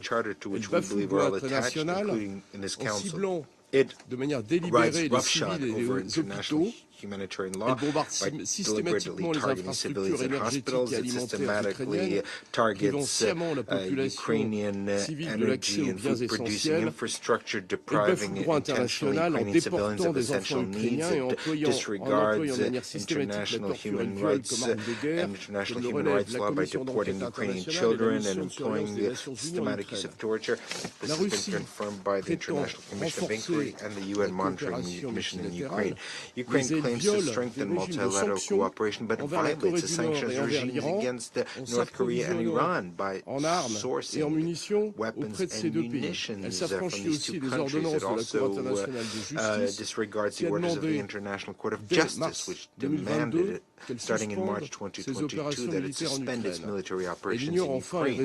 Lastly, it ignores the resolutions of the General Assembly, which condemned unequivocally the violations of the Charter and called for an immediate end of its aggression as well as the withdrawal of its troops from Ukraine. La défense d'un multilatéralisme efficace of an effective multilateralism is, of course, essential to confront global challenges. Our responses to the security, climate, sanitary, technological challenges can only be collective ones. France is in favor of expansion of the Security Council and its two category of members, permanent and non-permanent. With Mexico, we have advocated for limiting the use of the veto to strengthen the capacity of the Security Council to fulfill its responsibilities. France is mobilized to implement the Sustainable Development Goals, and we have taken concrete action for the climate by establishing a timetable for ending the use of fossil fuels, and we will host, together with Costa Rica, a UN conference on the ocean in 2025. We continue to call for fighting against poverty together. That is the meaning of the Paris Pact for People on the Planet. France supports initiatives in favor of inclusive multilateralism, whether in the framework of the Summit of the Future or in the area of digital governance. In conclusion, Mr. President, allow me to recall that Russia was a founding member of this organization. Russia was also in the past in the camp of multilateralism. It is clearly no longer a member of that camp. It must, without further ado, do what is necessary to once again respect its rules and principles. Thank you very much. Я благодарю представителя Франции за его заявление и предоставляю слово представителю Китая. Thank you, President. China appreciates the Russian initiative to convene this open debate. I welcome Foreign Minister Lavrov to the Council to preside over today's meeting. To build a just, democratic and a sustainable international order is humanity's common pursuit. In 1945, in order to save succeeding generations from the scourge of war, our forefathers, upholding the spirit of multilateralism, established on the ruins of the Second World War the most universal, representative and authoritative international organization, that's the United Nations, the UN Charter, laying down the cornerstone of the modern international order and establishing the basic norms of contemporary international relations, is an embodiment of our noble ideal of working towards a just and reasonable international order. Since then, a large number of countries have emerged from waves of national independence and liberation. 70 years ago, in the face of the shadow of the Cold War and a divided world, how to realize the common ideals enshrined in the UN Charter was a question facing the world. To answer this and echoing the trend of the time, the Chinese leaders put forward the 5 principles of peaceful coexistence, namely mutual respect for sovereignty and territorial integrity, mutual non-aggression, mutual non-interference in each other's internal affairs, equality, and mutual benefit and peaceful coexistence. The 5 principles of peaceful coexistence is an embodiment of the spirit of the Charter and have forged the basic norms of international relations that countries, large or small, strong or weak, whether coming from east or west, should treat each other with mutual respect and equality. These principles also constitute an important ideological basis for making the international order more just and equitable. Since the dawn of the 21st century, humanity has continued its exploration for a just and equitable international order. At the present, the international landscape is increasingly defined by bloc politics, the world economy is facing anti-globalization onslaught, and the international governance is getting ever more fragmented. Humanity is once again faced with the historical choice of where to go from here. President Xi Jinping's proposal of building a community of common future for humanity was put forward with the aim of better carrying forward the purposes and principles of the UN Charter and the 5 principles of coexistence under the new circumstances. China believes that in order to promote the building of a more just and equitable international order, efforts should be made in the following 6 areas. First, we must uphold sovereign equality. Every country should be able to find its own place and play its role in the multipolar system. We must work jointly to promote a multipolar world in an equal and orderly manner. Second, we must adhere to mutual respect, take care of each other's vital interests and major concerns, respect the path of development mode of system independently chosen by the people of each country, and refrain from interfering in the internal affairs of other countries. Third, we must build common security based on the natural law of indivisibility of security, settle disputes through dialogue, and resolve differences through consultation in order to build a more balanced, effective, and a sustainable security architecture. Fourth, we must promote common development by promoting inclusive economic globalization, accelerating the implementation of the 2030 Agenda for Sustainable Development, and striving to achieve the goal of not letting any country or anyone behind. Fifth, we must uphold justice, safeguard the authority of the United Nations and international law, advocate a global governance based on joint consultation and collaboration and benefit sharing, and enhance the representation and voice of the developing countries. Sixth, we must embrace openness and inclusiveness, promote equal dialogue, exchanges, and mutual learning among different civilizations, foster mutual understanding and kinship among peoples, and promote the common values of all humanity. President, in today's chaotic world, discourse on the international order covers a full range of opinions, with some obvious truths being willfully distorted, while certain specious arguments gaining currency. In light of the theme of today's debate, I wish to make the following points. First, we often hear the talk about a rules-based international order by some countries. But what kind of rules are we talking about, and who are the rule makers? No one has given us a clear and precise answer. In fact, the so-called rules-based international order advocated by some is really intended to create another system outside the existing system of international law and to seek legitimacy for double standards and exceptions. I would like to emphasize that there is only one order in the world, and that is the international order based on international law. There is only one set of rules, and they are the basic norms of governing international relations based on the purposes and principles of the UN Charter. There is no room for ambiguity on matters principle, and positions must be clearly staked out. It is time that vague concepts that confuse the public, regardless of its variety, be put to rest. Second, against the backdrop of the crisis in Ukraine and ongoing Israeli-Palestinian conflict, countries are highly concerned about international common security, and many peace-loving countries and people are working tirelessly to bring peace.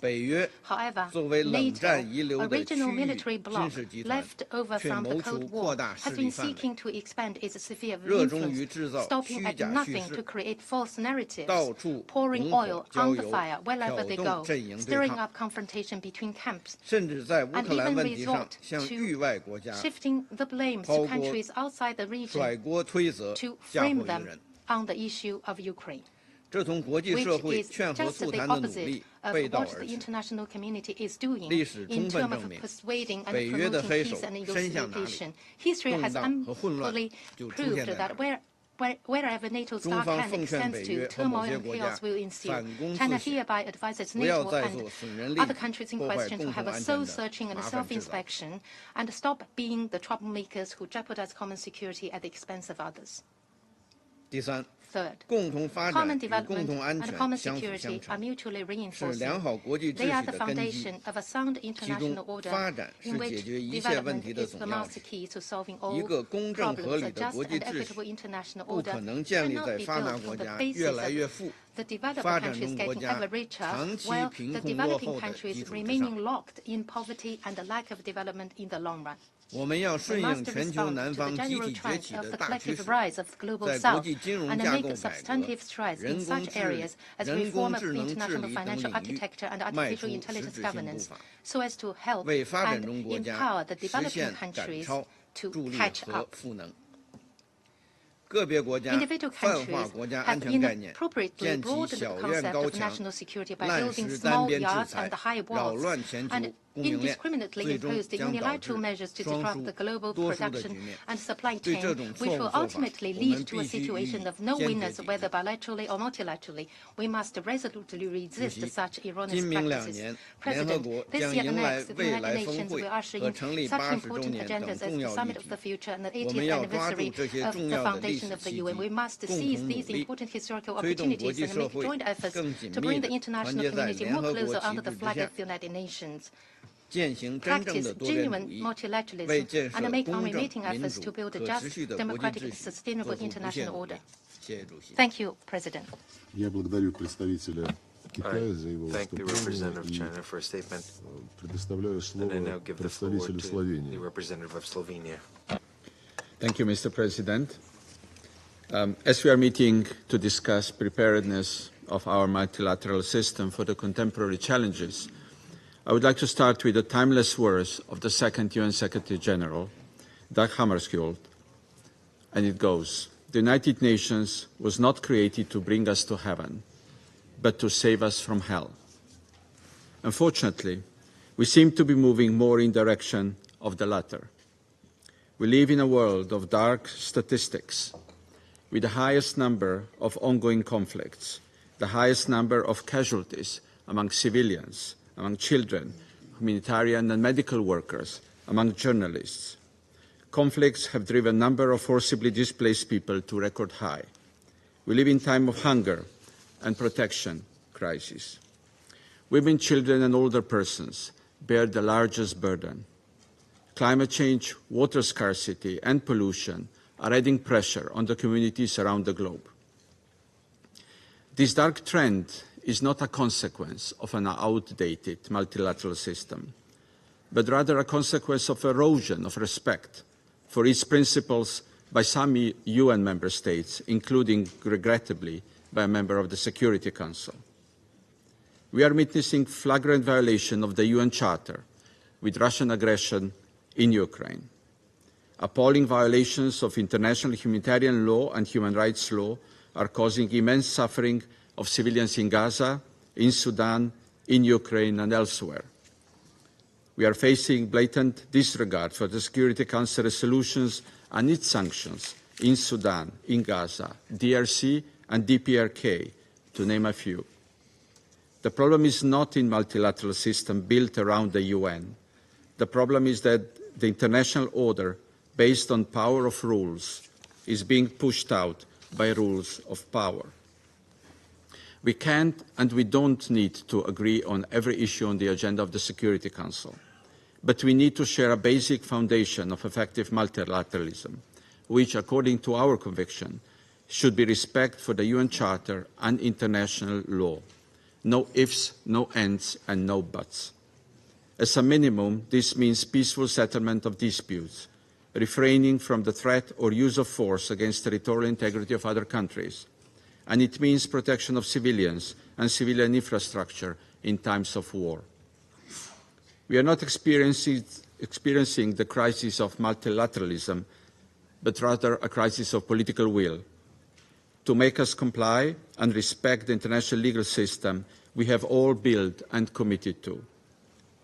The world finds itself in a crisis of trust, a trust in the system and a trust in each other.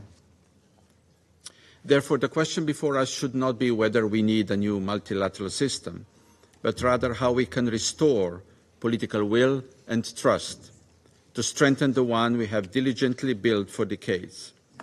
Precondition for rebuilding trust is full respect and compliance with the principles of the UN Charter. We strongly believe we should reaffirm our collective commitment to the established international legal system by upholding the UN Charter as the cornerstone of our multilateral system.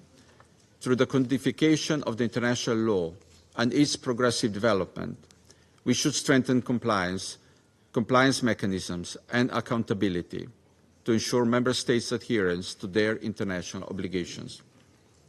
The inclusive UN system needs to stay a living mechanism, ready to adapt to new realities and challenges of the modern time.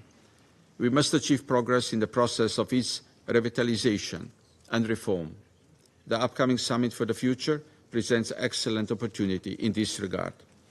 The UN Charter has stood the test of time, proving its relevance through many challenges of the past 8 decades. It continues to deserve, above all, our full and unconditional respect for its purposes and principles. It is on us now to effectively use the existing tools provided by the UN Charter and the international law and make our common future less daunting. Thank you. Я благодарю представителя Словении и предоставляю слово представителю Эквадора.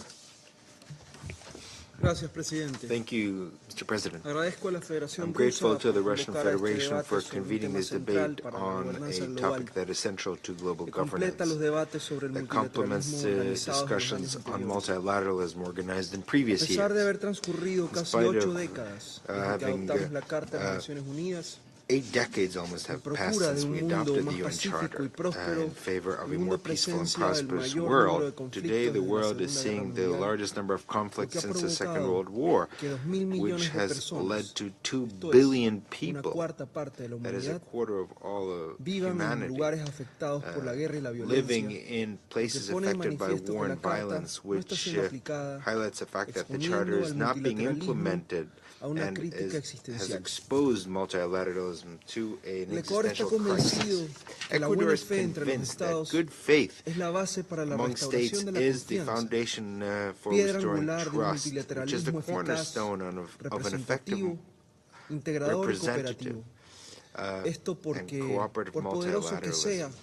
This is because no matter how powerful a country is, no country can confront alone transnational challenges such as the climate crisis, pandemics, terrorism, smuggling and trafficking of persons, of weapons, munitions, and drugs. All this constitutes fuel for transnational organized crime, or confronting the risks associated with new technologies, among so many other challenges that only a revitalized multilateral cooperation can confront. We must reaffirm the commitment to respect the principles enshrined in the Charter and further strengthen in the Declaration on Principles referring to relations of friendship and cooperation among states, favoring human rights, prevention and solution, peaceful solution of disputes, sovereignty, independence, territorial integrity of states, and the non-interference in internal affairs. The permanent members of this Council have a special responsibility to preserve the principles and values on which the multilateral system has been built and to prevent their further weakening without furthering or favoring their geopolitical interests, because individual action has a decisive impact on the operation and image of the Security Council as a collegiate body. In the current atmosphere of criticism of the UN due to geostrategic fragmentation, this atmosphere conceals historic successes of the organization, such as its contribution to the process of decolonization and the non-proliferation of weapons of mass destruction, promoting economic and social progress, respect for human rights, and management of the global humanitarian system. Also, recently, the UN has demonstrated that it can contribute to filling some of the vacuums that persist in global governance, such as, for example, the adoption of the agreement on biodiversity beyond national jurisdiction last June.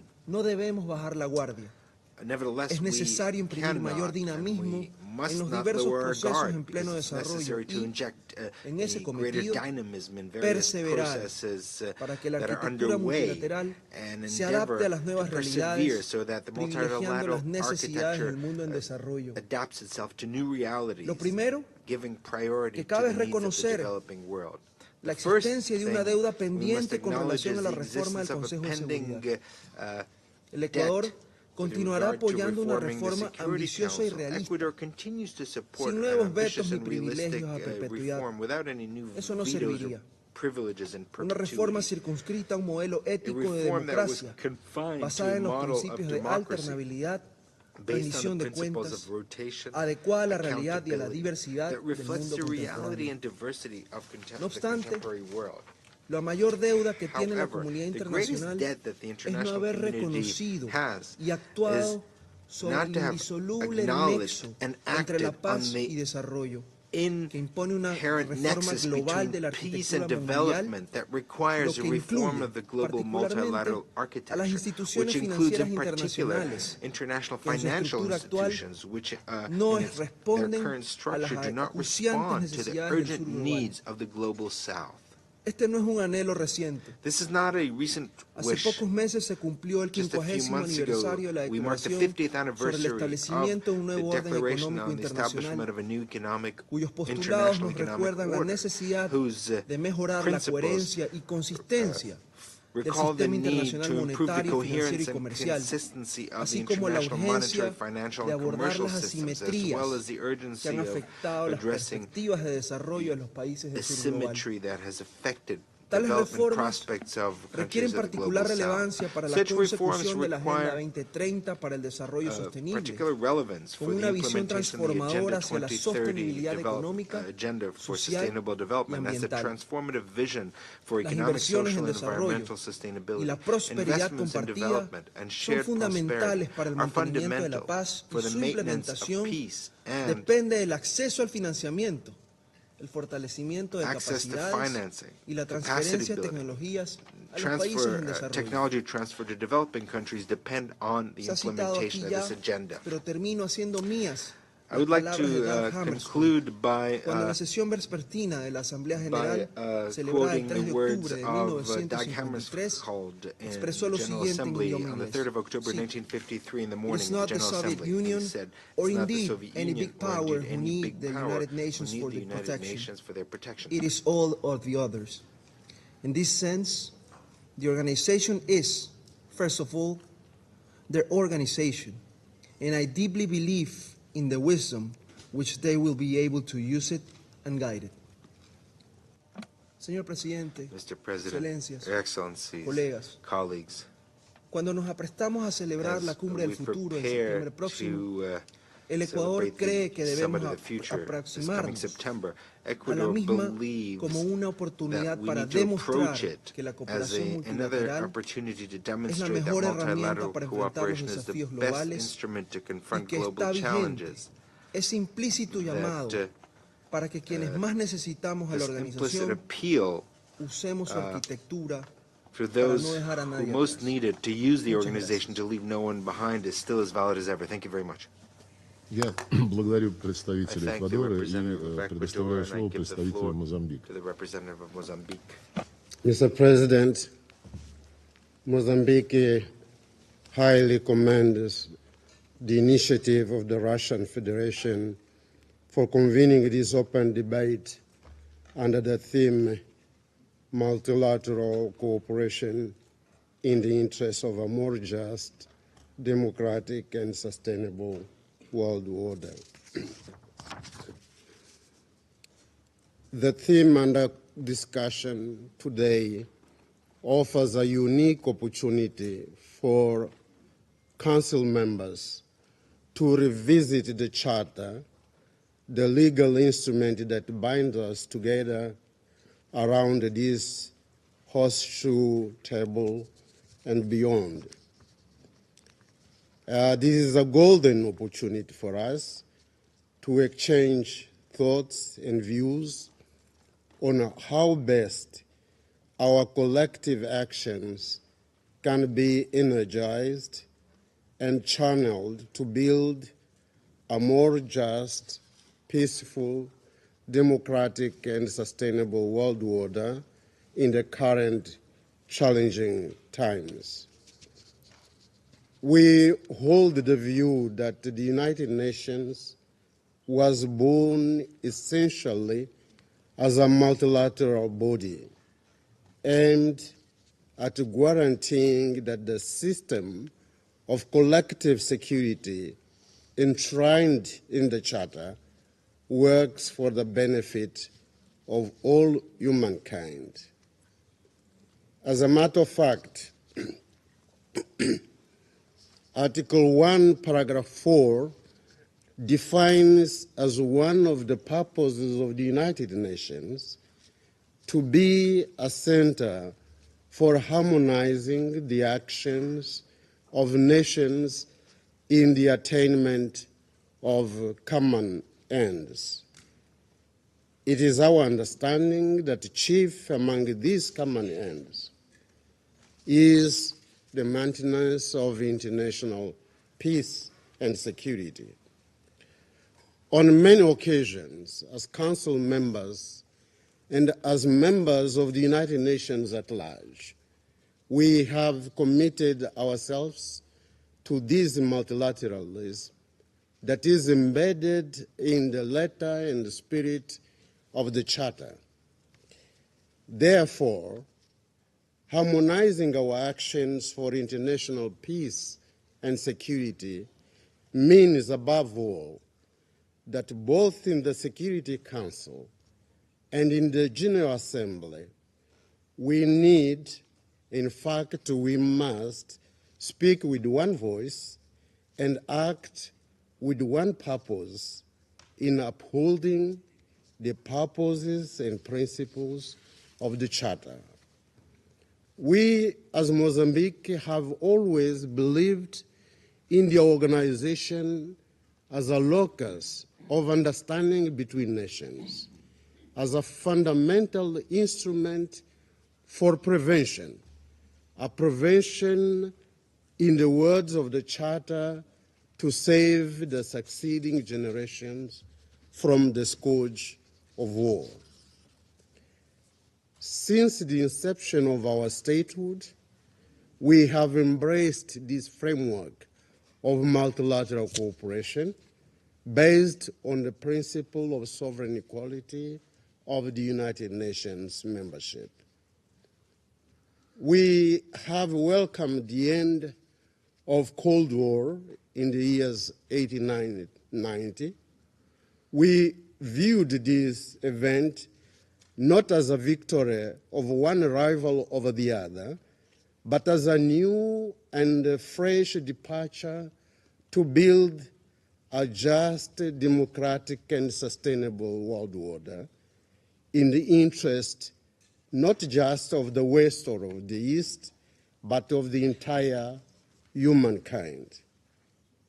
That vision, that spirit, and that courage for dialogue and mutual understanding was, in our view, the correct way to tread.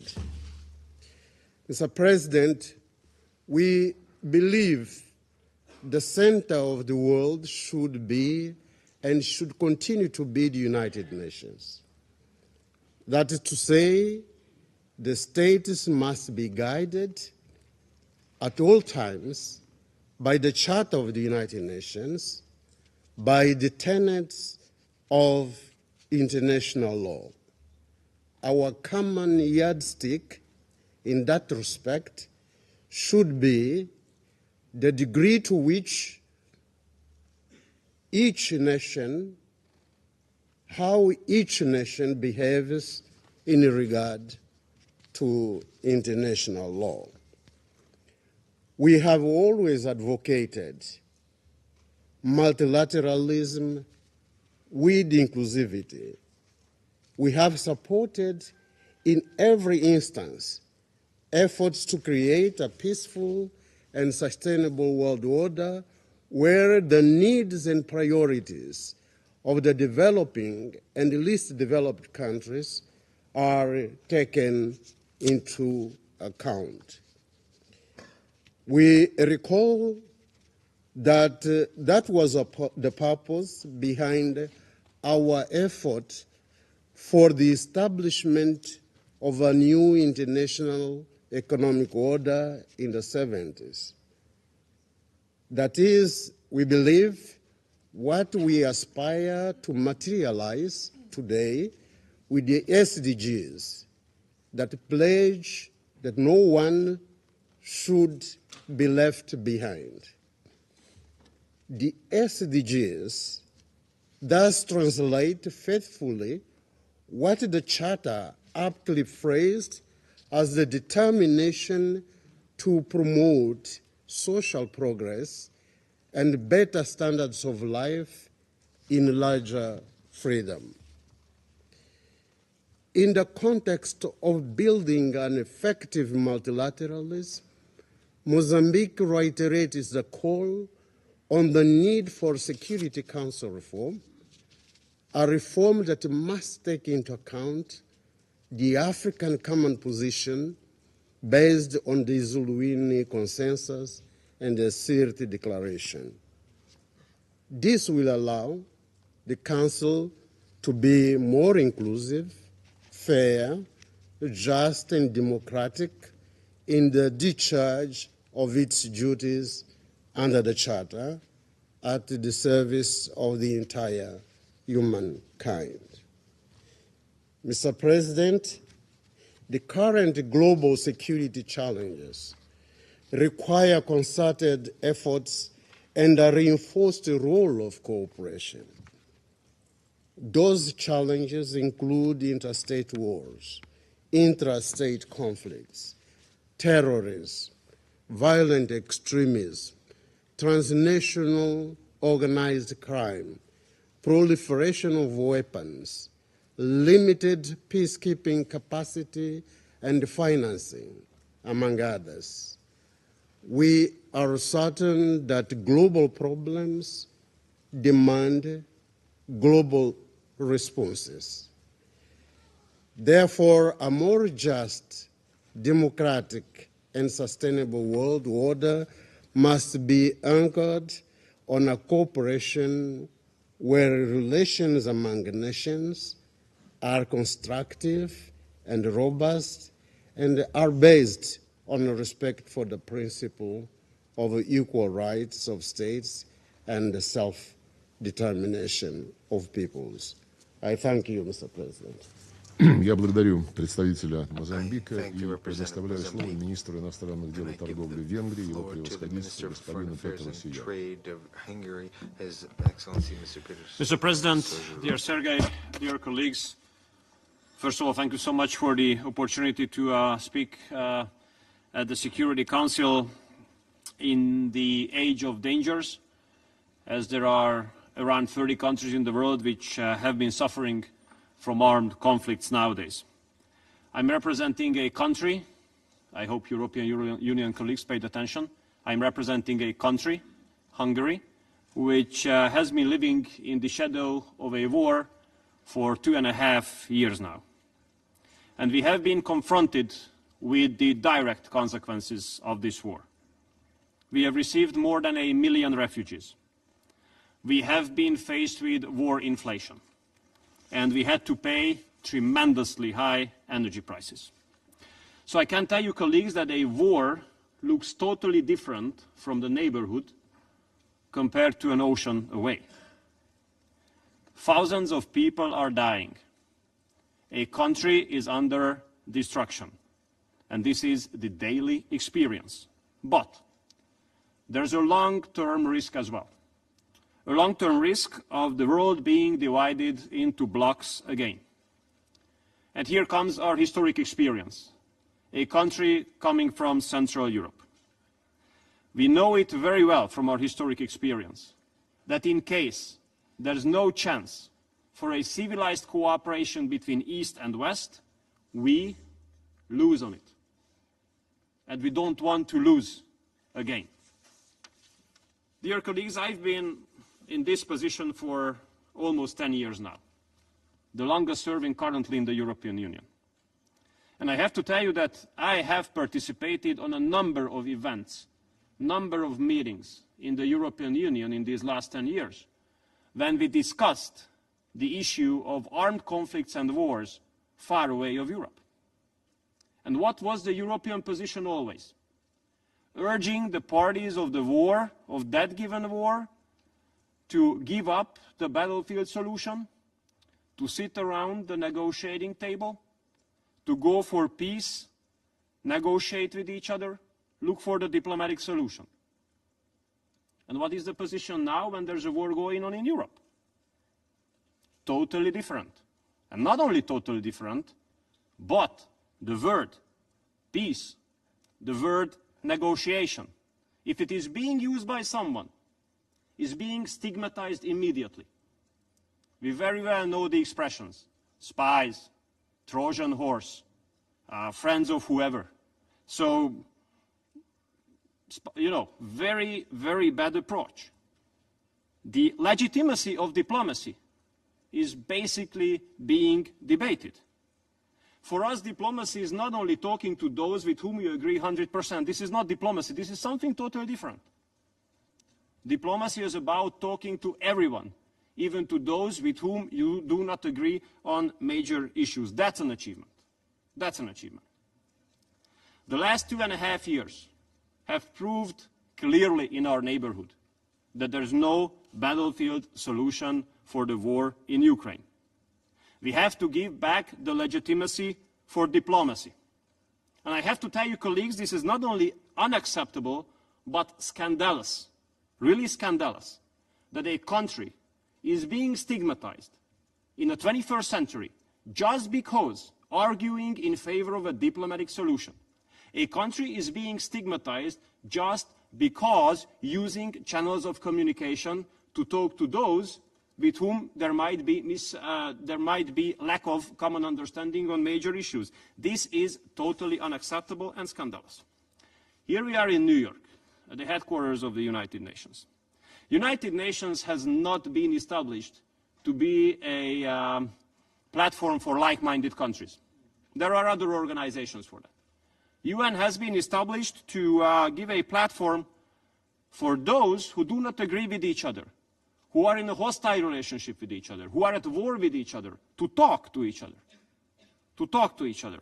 Therefore, I think over-politicization of the UN organizations is unacceptable. And it is equally unacceptable to restrict countries from negotiate with those with whoever they want to, especially in the framework of the United Nations. Well, some of you might have heard about the fact that Hungary has taken over the presidency of the European Union as of 1st of July. Even some of you might have heard about that. It doesn't make everybody happy in Europe. But, you know, we are now being under very heavy attacks, political attacks, of those European politicians who are representing a pro-war position. But I have to tell you that such kind of attacks will give us further encouragement to continue our peace mission. And we will continue our peace mission because we are living in the shadow of a war for 2.5 years. And we want peace instead of war.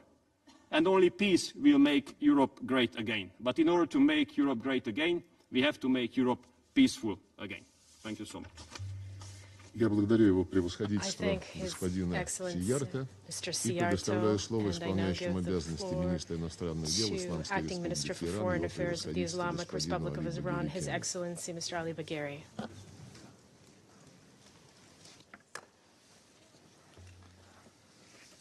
Bismillah ar-Rahman ar-Rahim. In the name of Allah, the most compassionate, the most merciful. Mr. President, at the outset, I would like to congratulate the Russian Federation for assuming the presidency of the Security Council and organizing this timely initiative.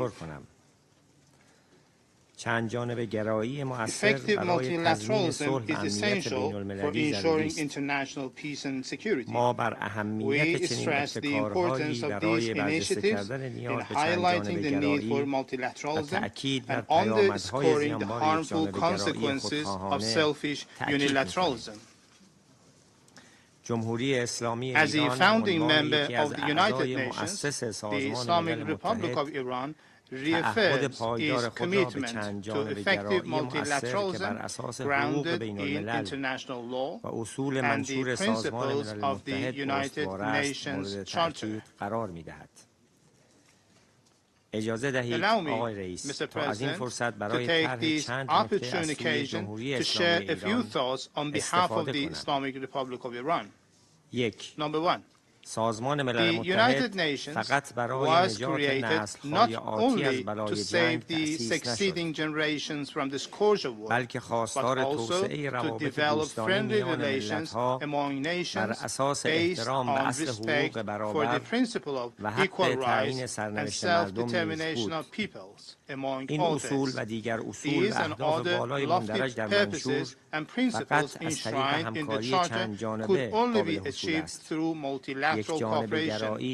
Unilateralism is antagonistic both to peace and to justice. Number two, sovereign equality of states is the basic tenet of the United Nations system.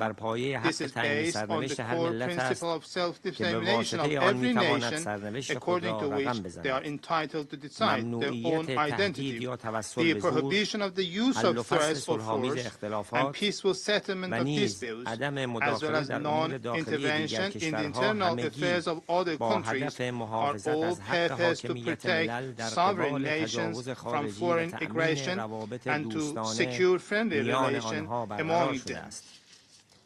Unilateralism negates the United Nations' basic tenets and fundamental principles. Unilateralism is an invitation to injustice, confrontation, and war.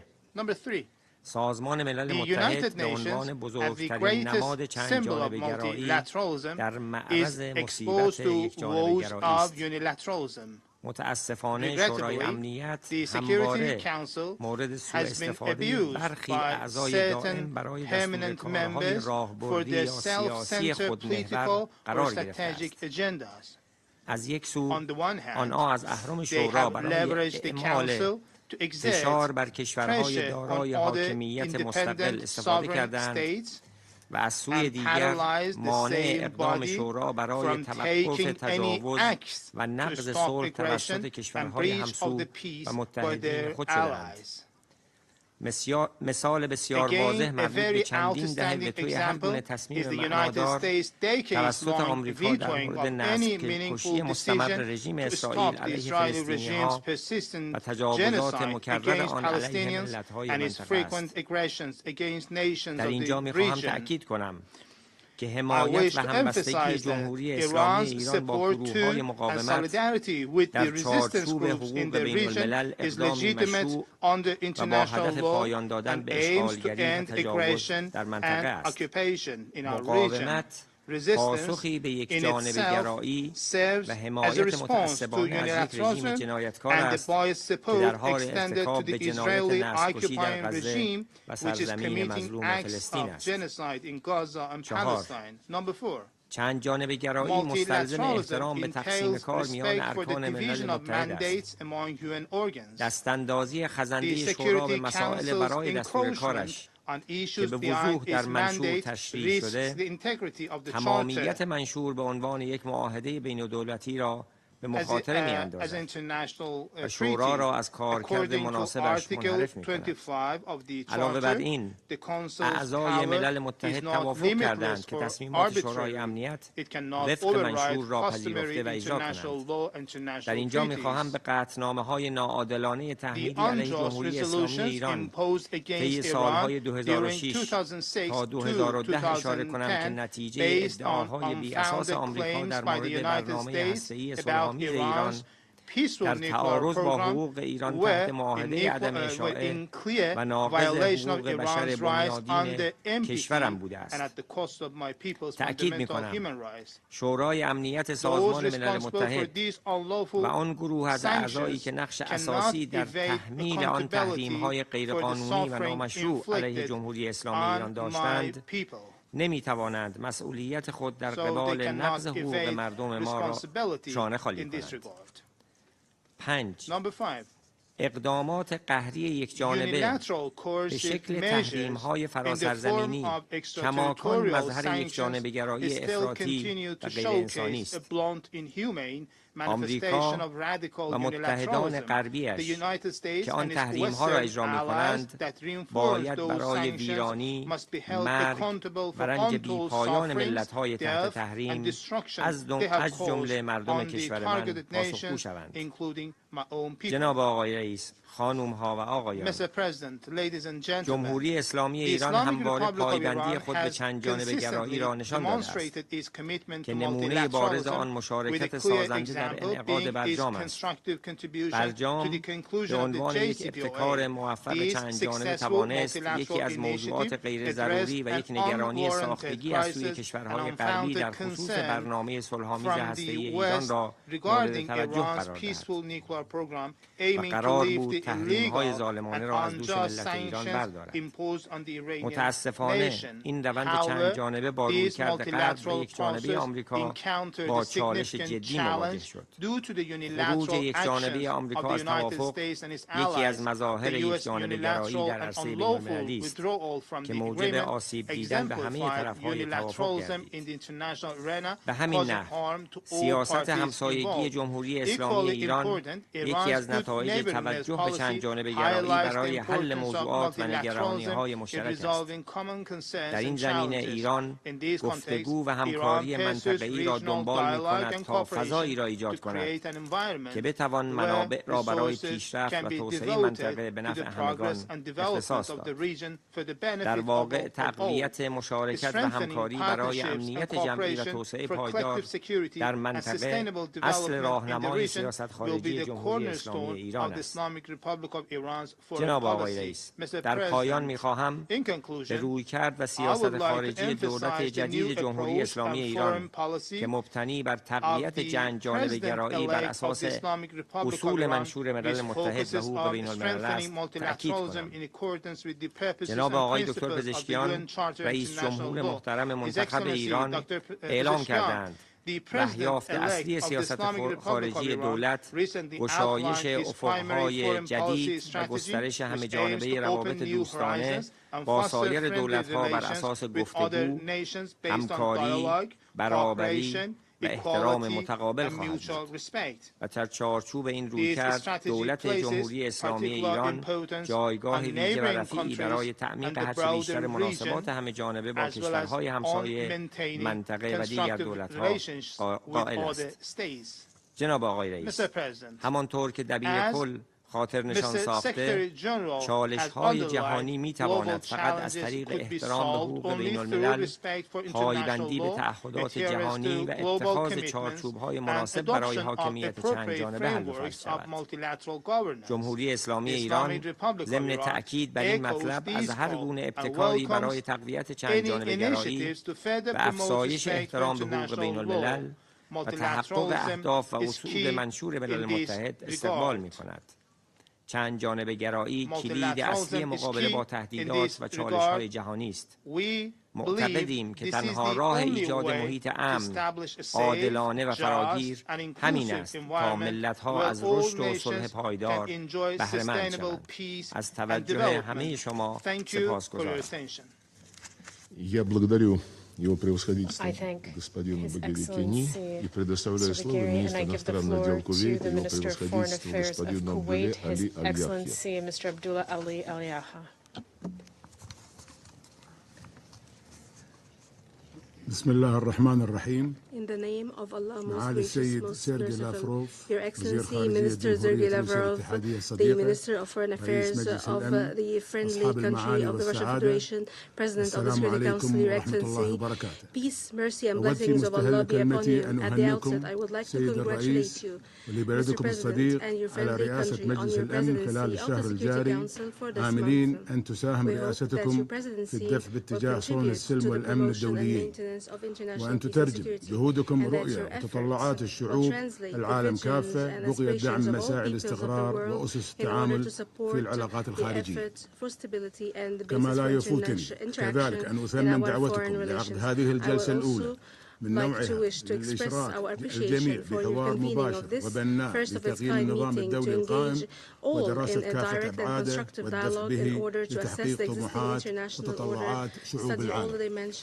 سيد الرئيس، مع اقتراب نهاية العقد الثامن من إنشاء الأمم المتحدة ودخول ميثاقها حيز النفاذ، فإننا نجدد التأكيد على أهمية إعادة التزام المجتمع الدولي بأهداف ومقاصد الميثاق الذي يعد حجر الزاوية للعمل الدولي المشترك وأساسا ننطلق منه لتعزيز التعاون الدولي بما يتماشى مع شهده العالم من تغييرات وتشعبات خلال السنوات الماضية وبما يسهم لتمكيننا من مواجهة التحديات الدولية من خلال سياسات خلاقة ومبتكرة تواكب المتغيرات وتضمن خلق بيئة ملائمة لعلاقاتنا ولعملنا وتعاوننا الدولي.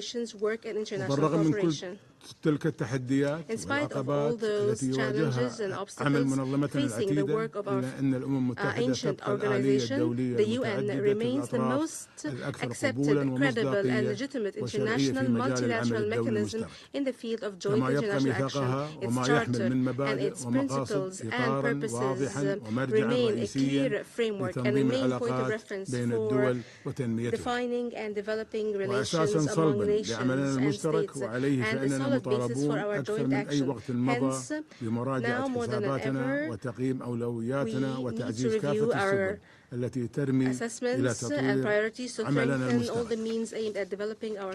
وإذ تجدد دولة الكويت دعوتها لإصلاح مجلس الأمن باعتباره أحد الركائز الرئيسية لعملية الإصلاح الشامل للأمم المتحدة، كما تدعم دولة الكويت كافة الجهود الرامية لتحقيق إصلاح شامل وحقيقي لمجلس الأمن ليصبح أكثر قدرة وفعالية على مواجهة تحدياتنا الراهنة وفق منظور أكثر تمثيلا وشفافية وحيادية ومصداقية. سيد الرئيس، إن ما شاهده العالم خلال العقدين الأخيرين من أزمات سياسية وإنسانية وصحية وأزمات في الأمن الغذائي وأمن الطاقة وتحديات تغيير المناخ وانتشار الفقر وتهديد السلم والأمن الدوليين وتحقيق أهداف التنمية، كل تلك الأزمات وغيرها من الأزمات العابرة للحدود شكلت اختبارا قاسيا للنظام العالمي served as a severe test for a multilateral world order. They have made clear الحاجة الماسة لنظام عالمي need قوي for وفاعل strong, وقود الشراكة effective world والتضامن order العالميين based on وعماد partnership القيم and solidarity والمبادئ at the international level, الأساسية based on the fundamental للتعددية values and بما principles ينظمها of من قانون multilateralism دولي as regulated by وتشريعات international law and أممية international ارتضيناها جميعا.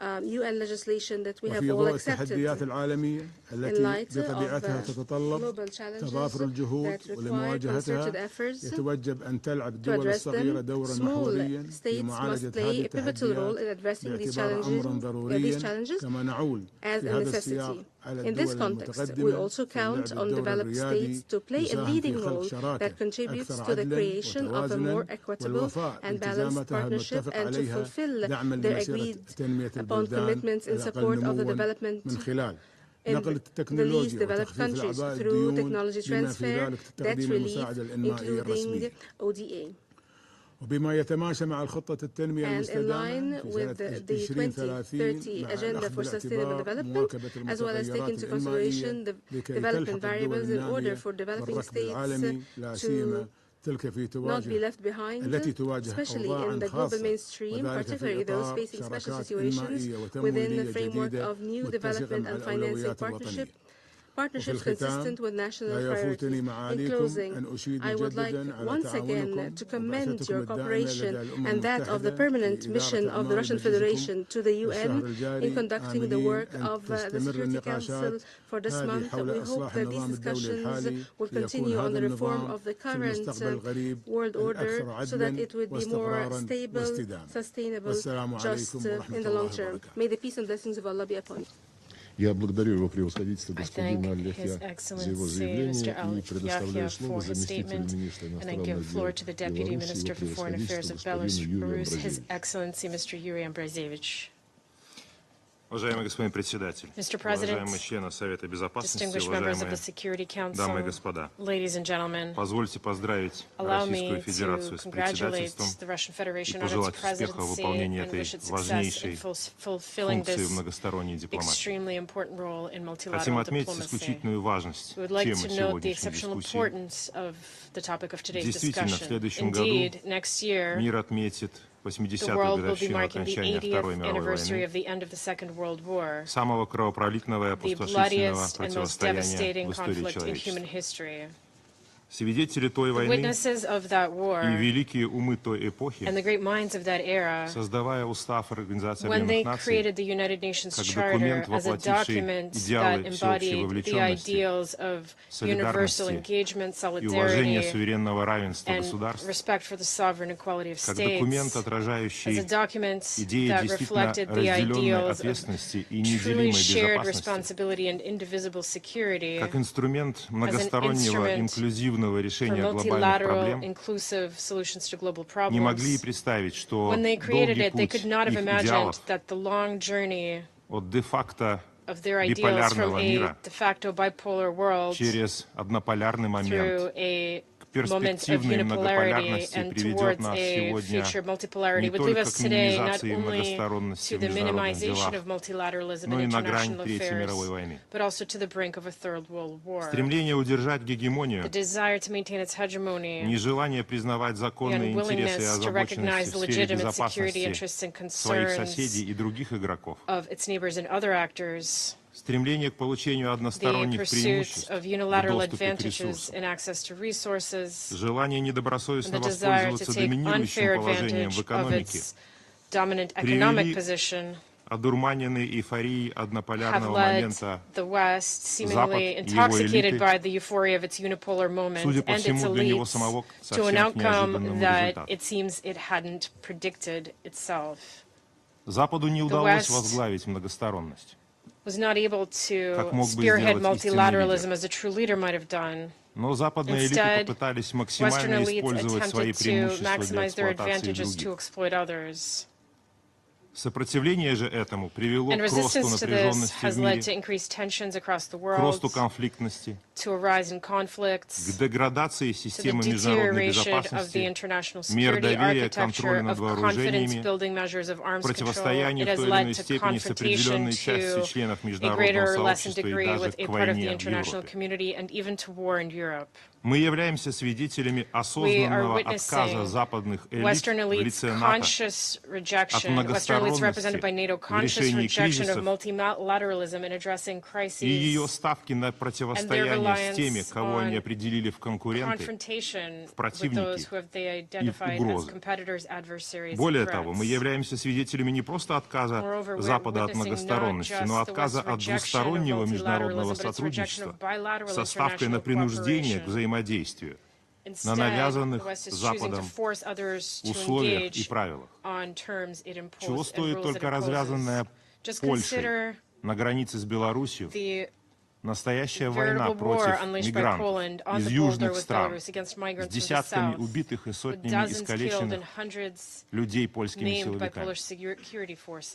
При этом, несмотря на наши постоянные предложения, Варшава полностью отказалась от сотрудничества с Минском в рамках инструментов правовой помощи и управления границей, отлично понимая, что только совместные усилия позволят эффективно бороться с преступниками, которые эксплуатируют несчастных мигрантов на их пути из своих стран в Западную Европу и прежде всего в Германию. Чего стоит созданный и осознанный запрет Литвы на транзит белорусских удобрений через литовские порты в страны Африки и Азии? Или отказ Вильнюса от готовности Минска к транзиту украинского зерна в те же страны? Сюда стоит вспомнить и запрет стран Европейского Союза на авиасообщение с Республикой Беларусь. Разве первое, второе и третье не направлены не только против моей страны, но против интересов множества других государств и простых людей? Можно приводить еще много примеров. Складывается впечатление, что при все еще глобальном вовлечении в международную повестку западные государства все больше самоограничиваются и лишаются инструментов влияния. Разве это не отказ от многосторонности?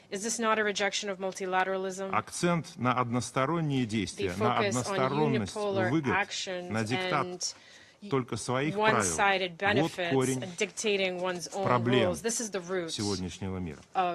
Этой тенденции, напротив, противостоит, например, в Евразии, в Большой Евразии, объединительная повестка в целом ряде форматов, среди которых и Шанхайская организация сотрудничества, и Содружество независимых государств, Евразийский экономический союз, и АСЕАН, и другие действующие на этом пространстве региональные объединения. Эти объединения не направлены против кого-то, не направлены против Запада. Но, как уже отмечено, Запад сам не готов к сотрудничеству. Видя такое положение вещей, Беларусь организовала в прошлом году в Минске международную конференцию высокого уровня «Евразийская безопасность. Реальность и перспективы в трансформирующемся мире». В дополнение к нашим миротворческим усилиям по достижению Минских договоренностей, в дополнение к нашим объединительным инициативам по выстраиванию в Европе новой архитектуры безопасности под названием Хельсинки-2, по глобальной теме диалога по безопасности в духе Сан-Франциско. На Минской конференции в прошлом году Беларусь запустила процесс обсуждения вопроса построения равной и неделимой архитектуры евразийской безопасности. Показательно, что подавляющее число приглашенных западных государств проигнорировали приглашение. Судя по всему, настоящая многосторонность будет возрождаться среди настоящих единомышленников. В ходе конференции наша страна выдвинула инициативу о разработке Евразийской хартии многообразия и многополярности в 21 веке. Мы видим этот документ как объединительный, в котором должны быть сформулированы параметры и принципы функционирования архитектуры безопасности на евразийском пространстве, а также стратегическое видение многополярности и многосторонности обновленной системы международных отношений, возможно, не только в Евразии, но и во всем мире. Для нас эти принципы известны и очевидны. Это прежде всего опора на международное право, неукоснительное соблюдение принципа неделимости безопасности, уважение многообразия путей развития каждого государства, равноправное сотрудничество всех членов международного сообщества, повышение роли ООН, полноценное использование региональных объединений и организации интеграционных механизмов и, конечно же, возвращение к действительно эффективному многостороннему сотрудничеству.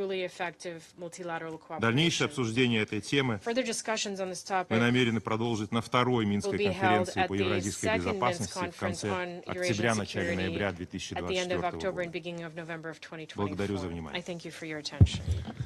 Я благодарю его превосходительство господина Амбразевича за его заявление. Сейчас я предоставляю слово заместителю министра иностранных дел Таиланда, его превосходительству господину Руссу Джаличандре.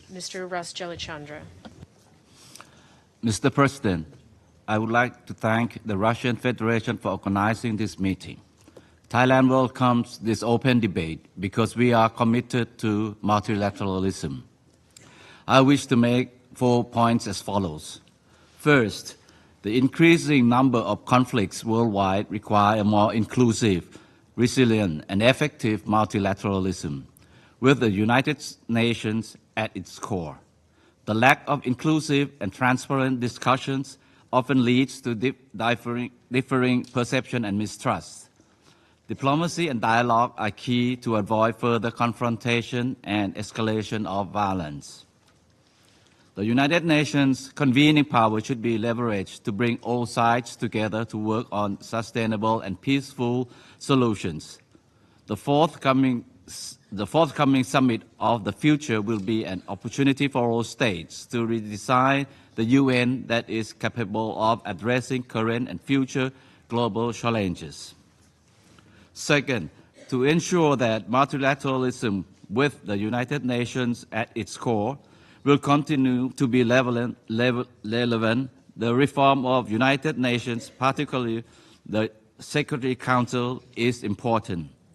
The Council should be reformed in such a way that reflects broader geographical representation, cross-regional balance, and greater representation of developing countries. But a more representative council is not enough. How the Security Council makes its decisions is also important. Thailand shares the view of the majority of the United Nations member states that a veto right is not a privilege, but an international responsibility. At a very minimum, all members of the Security Council should agree to refrain from blocking any draft resolution intended to prevent or stop mass atrocities.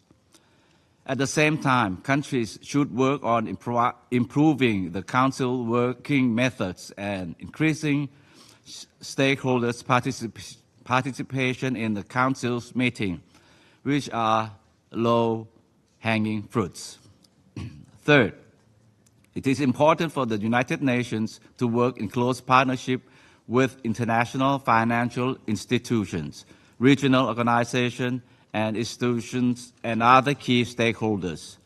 A deeper look into Chapter 8 of the Charter of United Nations on regional arrangements could be beneficial in order to achieve sustainable peace and stability in any conflict-affected area. Close dialogue and engagement with affected countries and regions are crucial. The role of women in peace and security should also be emphasized. It is important to promote women's leadership and their participation in decision-making process. Member states should continue to work together to advance the women, peace, and security agenda. Fourth, peace and security cannot be considered in silo.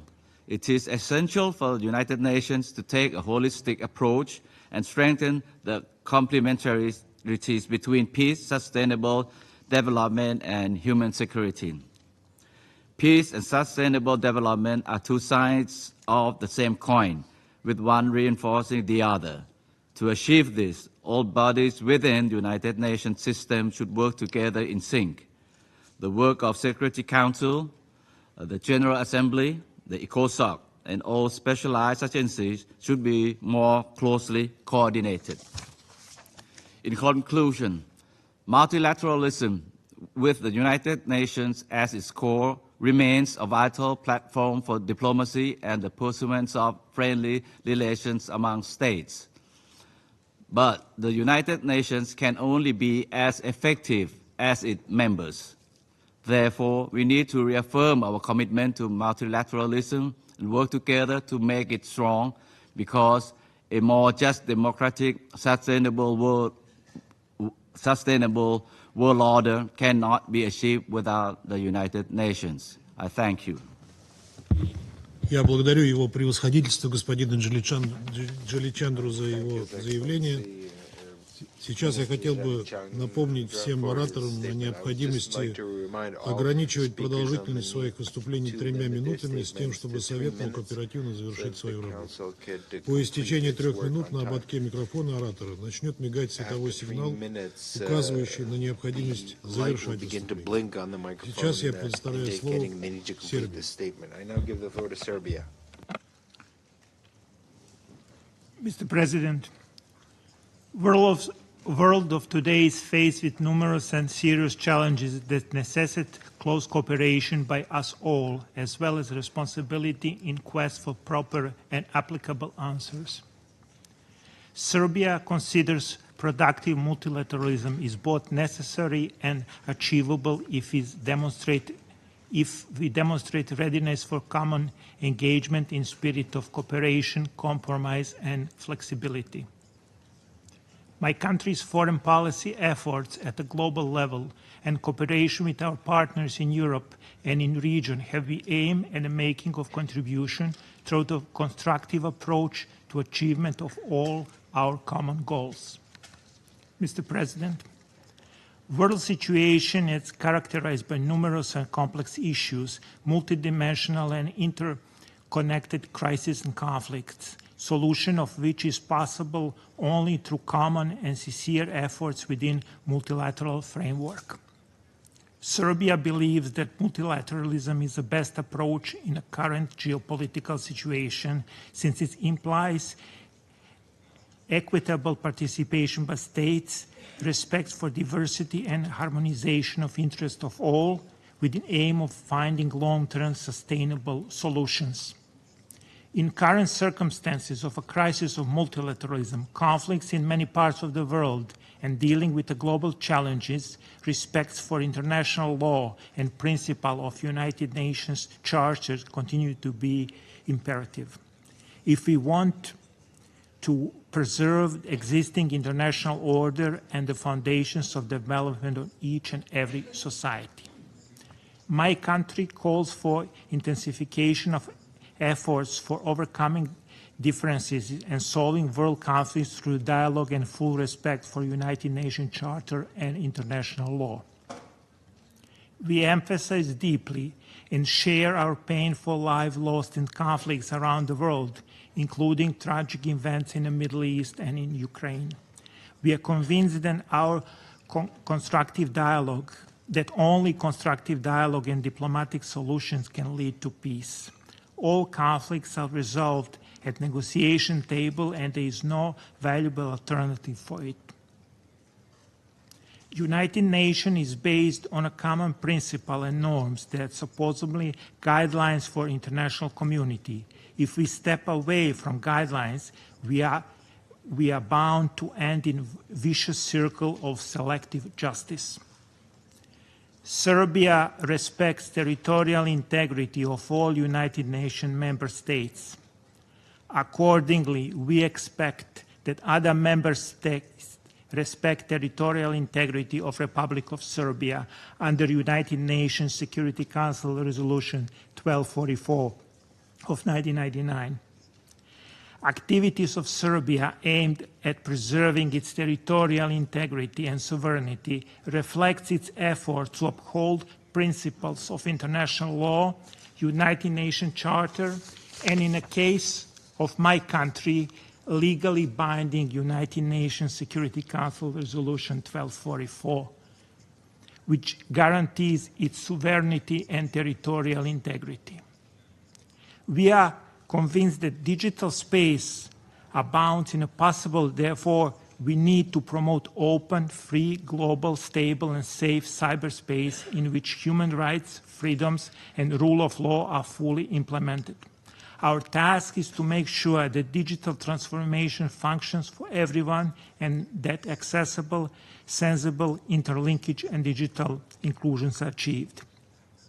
We believe that implementation of Sustainable Development Goals within 2030 Agenda represents a substantial component of global efforts in the domain of eradication of poverty and hunger, greater employment, especially among young people, economic growth, greater inclusivity and improvement of quality of education system and health protection, climate change and preservation of planet for a future generation, as well as achievement of full gender equality and respect of human rights. We trust and believe that economic and social development as a key development goals of contemporary society cannot be achieved if we fail to resolutely confront other challenges of today, complexity of which overcomes capacity of individual countries or regions. Serbia conducts independent foreign policy based primarily on preserving national and state interests, yet respecting all along basic principles of international law. This is why a consistent implementation of all these principles that we agreed upon a long time ago is a key guarantor of global peace and security.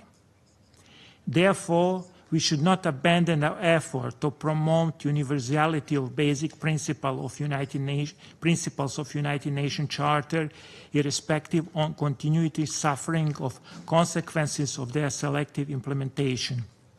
It is of a paramount importance that majority of United Nations member states refuse to accept implementation of double standards.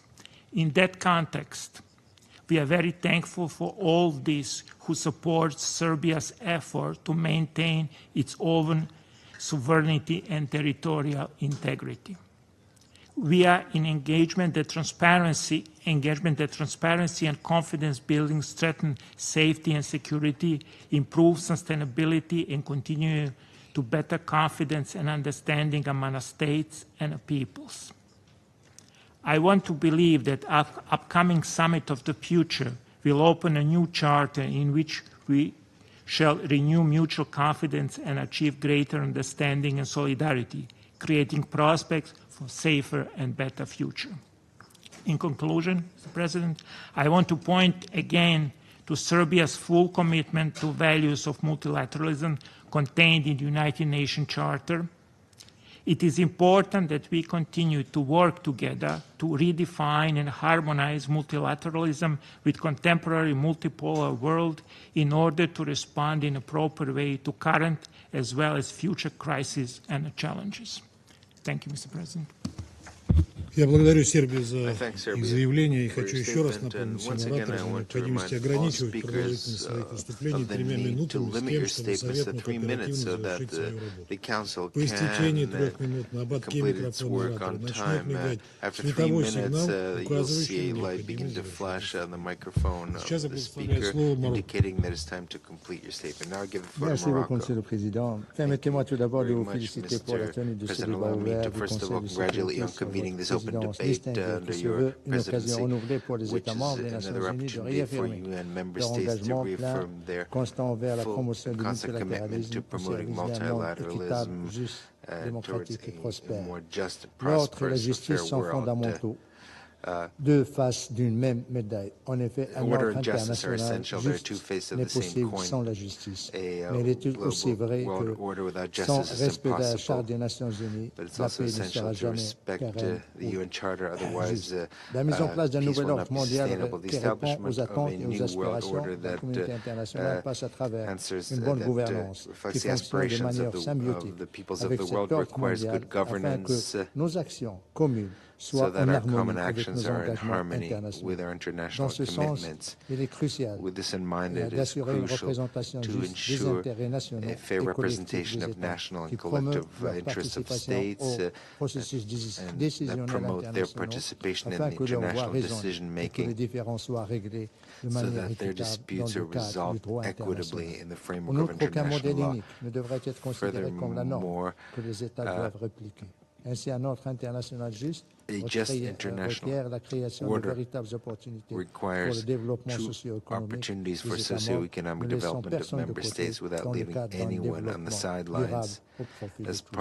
Le Président, la tenue du sommet de l'avenir, the holding of the Summit of the Future in September will be a milestone for multilateralism. The implementation of the engagements that derive from it will be an opportunity for renewed and revitalized multilateralism based on the UN system that promotes international cooperation to confront the challenges that we face, in particular the climate, energy, security sphere, as well as violent extremism and terrorism. The Kingdom of Morocco would like to highlight the need to continue efforts to re-energize the General Assembly and reform the Security Council so that it continues to be in harmony with current challenges. We have an opportunity before us to reaffirm our attachment to the UN, to take the opportunity for the UN as a bastion of multilateralism through respect of national sovereignty, territorial integrity of states, good neighborly relations, non-interference in internal affairs of states, and peaceful resolution of disputes. The Kingdom of Morocco advocates in favor of an effective, inclusive, preventive, and cooperative multilateralism, which works towards solidarity among states for the achievement of the 3 pillars of the UN: peace, security, development, and human rights. On this point, South-South cooperation, in particular with the African countries, is a fundamental pillar of Moroccan foreign policy, in line with the guidelines of His Majesty Mohammed VI. The multilateralism to which we aspire is a multilateralism of intercultural, intercivilizational, and interreligious and intergenerational dialogue. Lastly, to conclude, I would like to reaffirm that the Kingdom of Morocco will remain an active and responsible partner respecting the principles of the UN Charter and the achievement of its goals. Thank you very much, Mr. President. I thank the representative of Morocco for your statement, and I give the floor to Egypt. Mr. President, I convey to you the greetings of the Foreign Minister of Egypt, Dr. Badr Abdelghati, who unfortunately was not able to come to this meeting due to previous commitments. I thank you for organizing this open debate that addresses an issue that is of paramount importance, especially as we're approaching the Summit of the Future, which at its core is about the future of the United Nations and the multilateral global order. We are now at a crossroads. We have to address the shortcomings that have marred the multilateral system on which our world today is based. It is evident that the international system that was established in the wake of the Second World War is no longer able to respond to the needs and complexities of a world that is rapidly changing, no longer fit for a present and a future that is moving steadily towards multipolarity, where the countries of the South are playing an ever more important role. The security and geopolitical challenges, the prevailing polarization politically, in addition to economic challenges, climate change, and other challenges, all these factors should prompt us to work together more effectively towards an international system that is capable to respond to the needs of today. In this context, we have to pose certain questions and find answers that maybe will help us become more aware and fathom the needs of the world. The world is expecting a lot from this organization, from the international system, especially the new generations that grew up in a very different world. I would like to address briefly two important aspects. It is very important to closely examine those two aspects if we are to find solutions to make the multilateral system more just, democratic, and sustainable. One, the developments that we've seen in the Middle East over the past 10 months prove that our world today needs new arrangements for collective security that reflects the reality and that makes the UN more responsive to the current political and security challenges. In this Council, we speak a lot of the Charter of the United Nations, the importance of the Charter, the importance of adhering to the principles and purposes of the Charter, promoting the Charter. However, the developments, the recent developments, especially the unjust Israeli aggression since the 7th of October 2024, targeting Palestinian civilians in Gaza, have proven that when many speak of the Charter, the principles of international law, protecting civilians, human rights, these are arguments and claims that fail the test, especially as many have been applying double standards when it comes to addressing the behavior of Israel, the aggressive behavior of Israel towards our region. The developments in Gaza, the continued Israeli aggression amid shameful silence by the international community threatens the multilateral system, threatens the UN as a whole, as we're witnessing double standards. This August Council has failed in stopping the continued killing of the Palestinian people in Gaza. This prompts us to renew our call to reform this Council so it becomes more representative, more just, more democratic. Egypt has always called for enhancing African representation in the Council according to the Swini Consensus and the Third Declaration. We've called for granting Arab countries the representation that is commensurate with the magnitude of Arab issues on the agenda of the Council. It is important for the Council also to hone and improve its methods of work so that they become more transparent and ensure more participation from other states. It is also important to enter into dialogue with other groupings and regional organizations, especially as the role of these groupings is becoming more important. They are now expressing the voice of the countries of the South, for instance, the BRICS countries. Second, it is no use to speak about a multilateral global system that is more just, democratic, and sustainable without speaking of reforming the global financial system, which is also unfit for the times. This issue is one of the most important challenges facing us today. We have to find effective solutions to this issue. Without the solutions, we will not be able to achieve comprehensive economic development, and it would not be possible to bridge the vast gaps between the countries of the north and countries of the south. We would also not be able to achieve the SDGs, on whose importance we all agree. The Summit of the Future in September is an opportunity to take effective measures in this regard. We will be confirming the role that the United Nations must play in order to reform the financial architecture, including reforming the financial institutions, such as the IMF, and it is important to enhance cooperation on taxes and debt restructuring.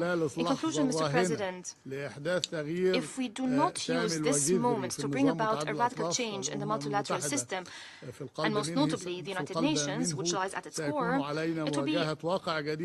we will have to face a new reality where this organization would lose its relevance, its credibility, where our countries would lose one of the most important tools to maintain international peace and security. It would be very hard to imagine any promising future for multilateral action. Once again, I thank Russia for holding this important meeting. We look forward to our discussions that would elicit important ideas. I thank you, Mr. President. Я благодарю Египет за их заявление и предоставляю слово Индонезии. Thank you, Mr. President. We thank the Russian Federation for convening this timely open debate on a very important issue. Our multilateral system is being debilitated from the inside. The basic principle of the system is being put aside. International agreements, rules, laws are regularly being broken. Dialogue is being replaced by a take it or leave it approach. Solidarity being replaced by the mighty takes all approach. Consensus has become rarer than the Tanzanite gemstone. Double standard has often become the order of the day. This trend is disheartening and dangerous.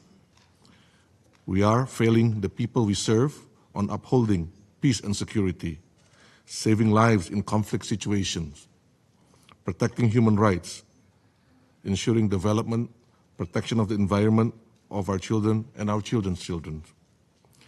If we remain indifferent, we will be accomplices to the fall of multilateralism. And if multilateralism fails, a more peaceful, prosperous, and just world will be a distant dream. In this context, I would like to convey 2 points. First, it is time to recommit to the principles of multilateralism.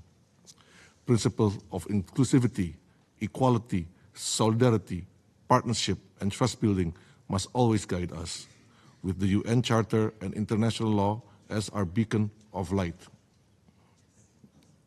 We must avoid any abuse of power from the mighty, as it will create distrust and sharpen fragmentations.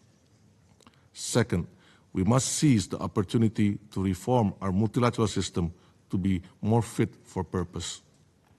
We must stop the Security Council from being paralyzed in addressing humanitarian catastrophe in many conflict situations. The Council decision-making process must be brought back from the Stone Age. We need to expedite reform of the Council to be more effective, efficient, democratic, transparent, and accountable. A Security Council that is well adapted to the new global realities is the very tenet of a strong multilateral system. We must therefore use all avenues to reform the Council, including the Summit of the Future, if we want to prevent our future generation from the scourge of war. We must unite our strength and let multilateralism prevail. Thank you, Mr. President. Я благодарю Индонезию за заявление и сейчас предоставляю слово Гватемале. Gracias, señor presidente. Thank you, Mr. President. La República de Guatemala, como miembro fundador de esta organización, cree firmemente en el multilateralismo y reafirma que las Naciones Unidas es el foro y eje central para abordar cuestiones relacionadas con la cooperación internacional, el desarrollo sostenible, la paz, la seguridad, los derechos humanos y el Estado de Derecho. Por ello, mi país se enmarca dentro de los principios de su política exterior la búsqueda de soluciones pacíficas de las controversias basadas en el diálogo, la cooperación y la diplomacia. La seguridad colectiva de la humanidad no puede ni debe depender de la disuasión a través del uso o amenaza de uso de armas nucleares o cualquier otro tipo de armas que amenacen a las futuras generaciones. Guatemala reitera su firme determinación de hacer frente a la amenaza existencial que representan las armas nucleares para la humanidad, así como para el derecho internacional, el derecho internacional humanitario y la Carta de las Naciones Unidas, y de mantener nuestro compromiso por su prohibición y eliminación completa. El desarme nuclear es un tema que todos debemos tratar con vital importancia para la seguridad hemisférica, global y para la supervivencia de la humanidad. Señor presidente, un orden mundial más justo implica garantizar que todas las personas, especialmente las más vulnerables, tengan acceso equitativo a derechos básicos como la educación, la salud y la seguridad. Esto requiere la eliminación de todas aquellas barreras estructurales que promuevan la desigualdad.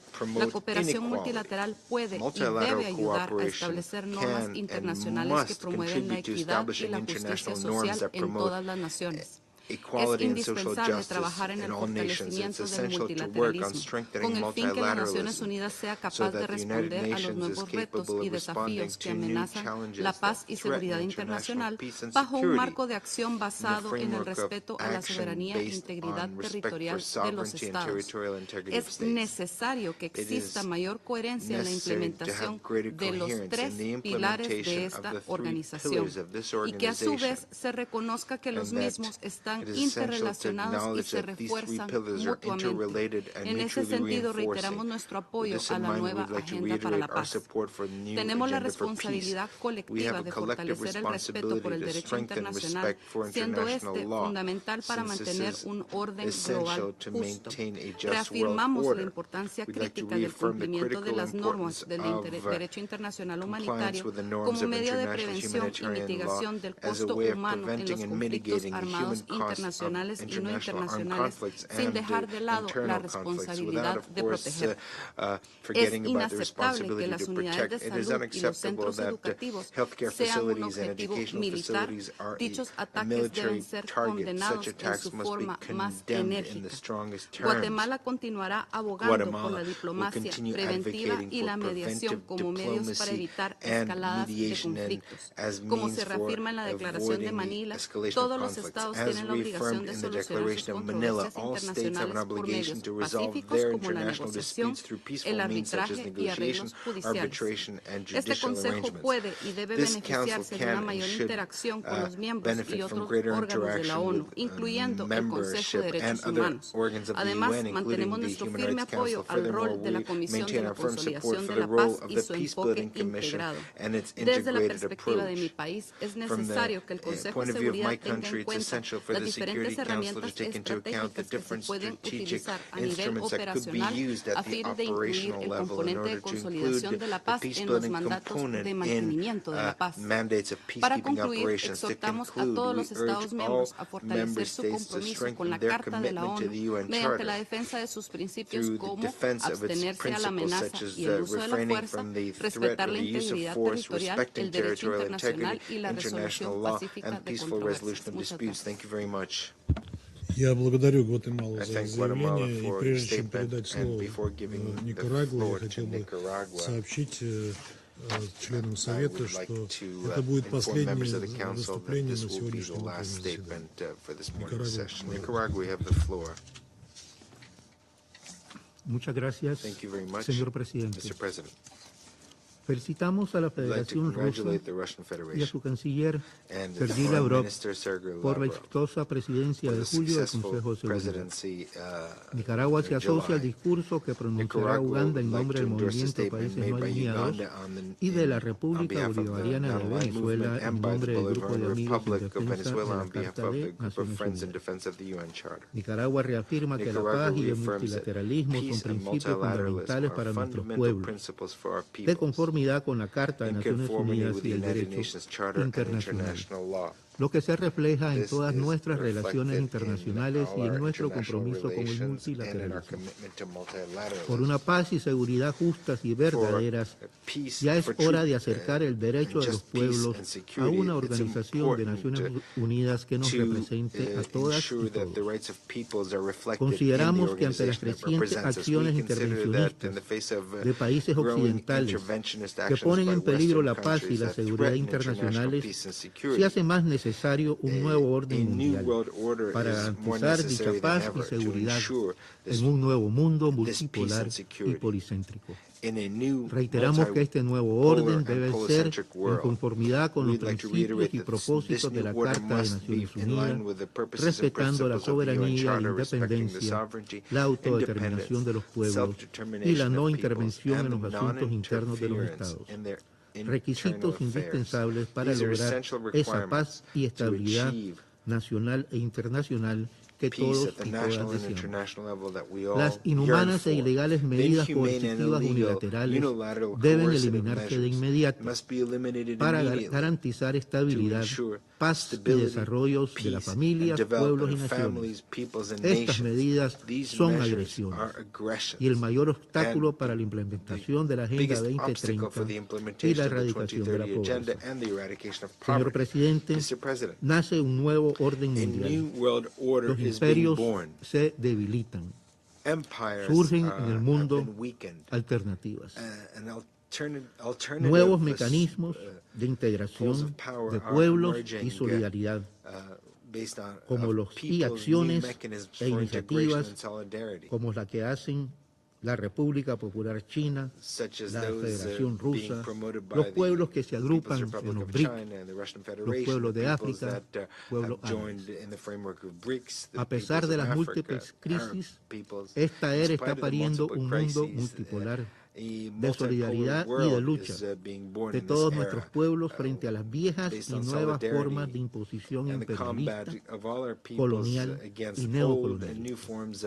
Nicaragua acompaña y acompañará a los pueblos del sur global en estos anhelos de un mundo multipolar, abogando por fortalecer la solidaridad mundial que nos ayude a acelerar la implementación de un orden mundial más justo, democrático y sostenible.